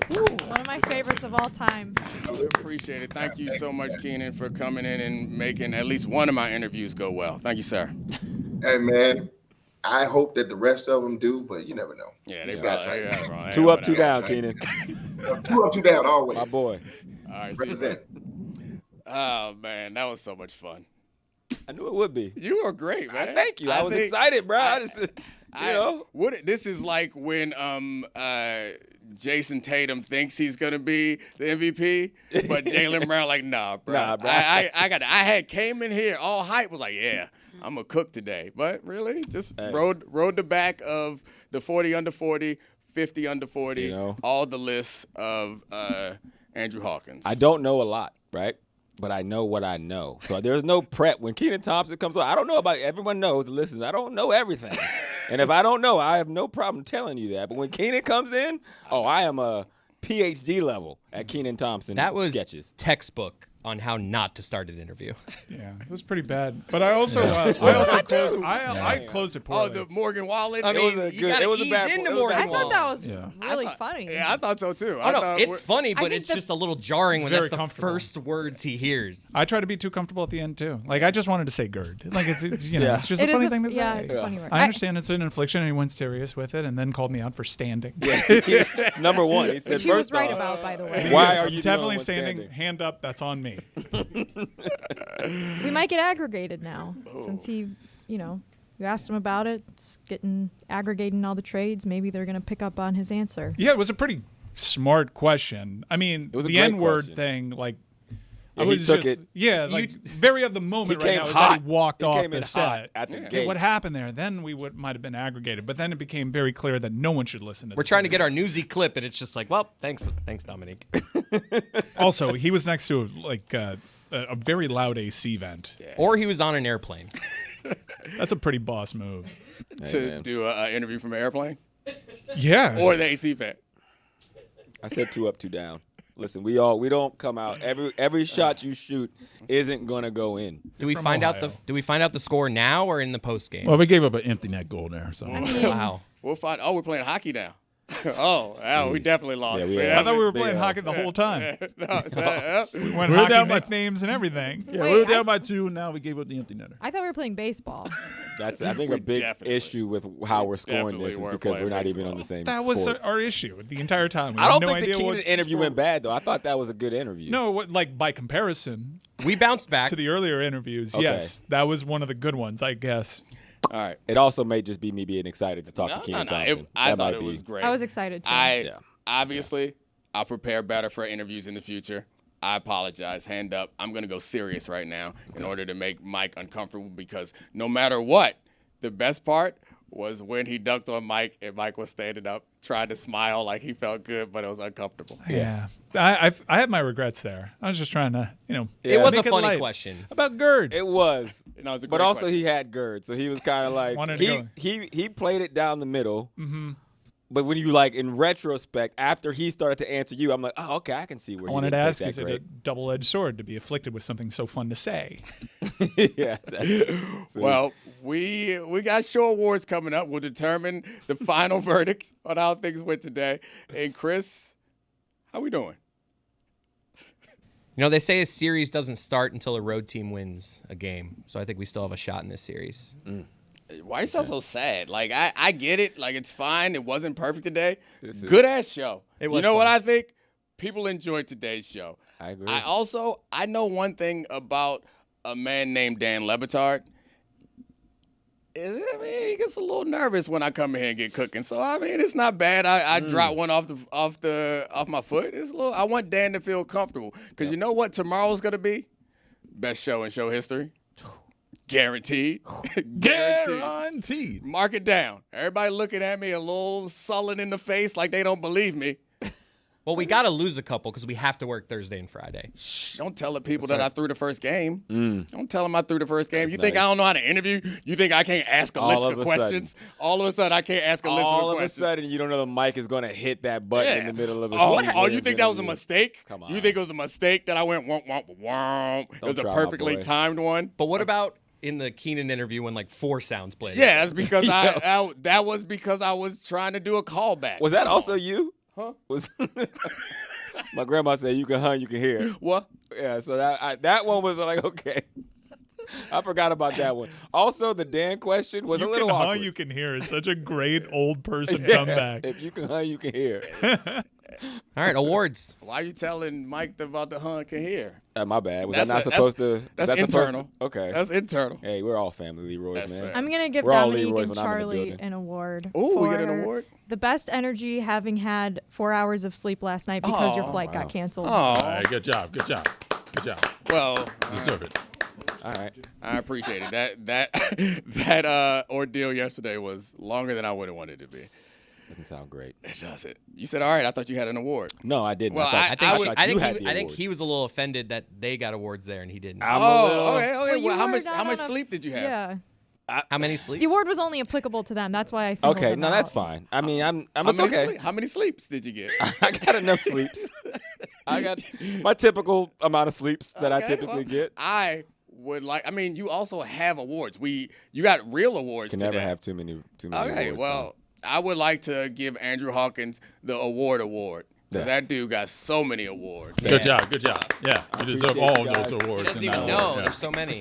We'll get better though. If we took an L, I don't like giving out game balls if we feel like we lost, but I'll allow it for this moment. So of should we do something building different? chemistry for the rest Should of we the do something series? different? Like, should we do instead of awards, do just like film study instead? No, I don't mind it because I am one of those guys, as Mike will point out in my career, we got a lot of L's. Mike loves to point that out.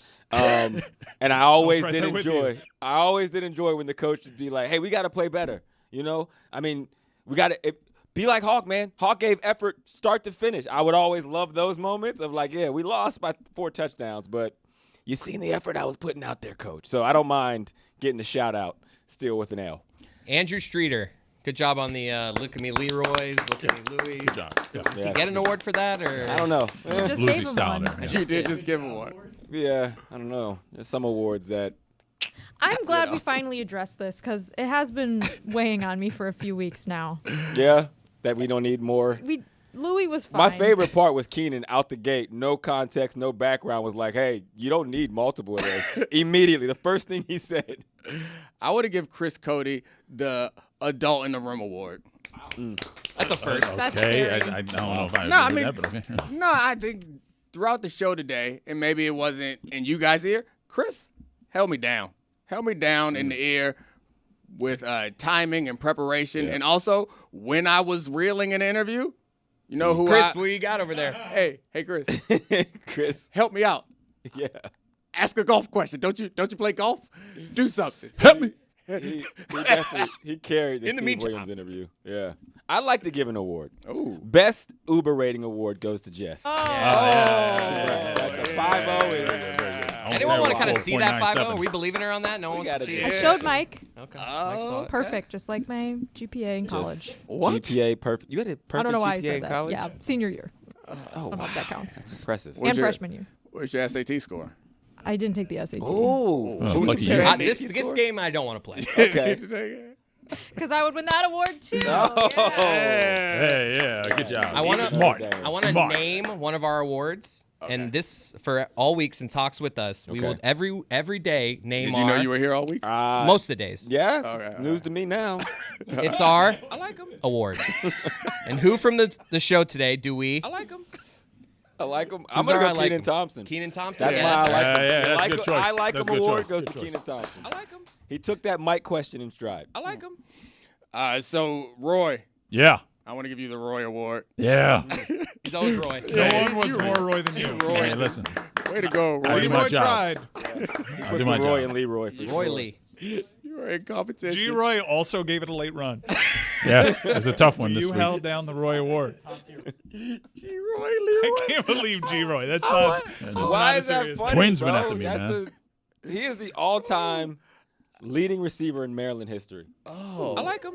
It's Elite Roy. There you go. So he did everything that Neek couldn't do. That's what I couldn't do. You couldn't play offense, bro. Oh, okay. Yeah, Gotcha. Okay. couldn't I do was it. gonna say he couldn't Out of play Maryland. corner. He couldn't play corner. Who wants to play corner? You low-paid.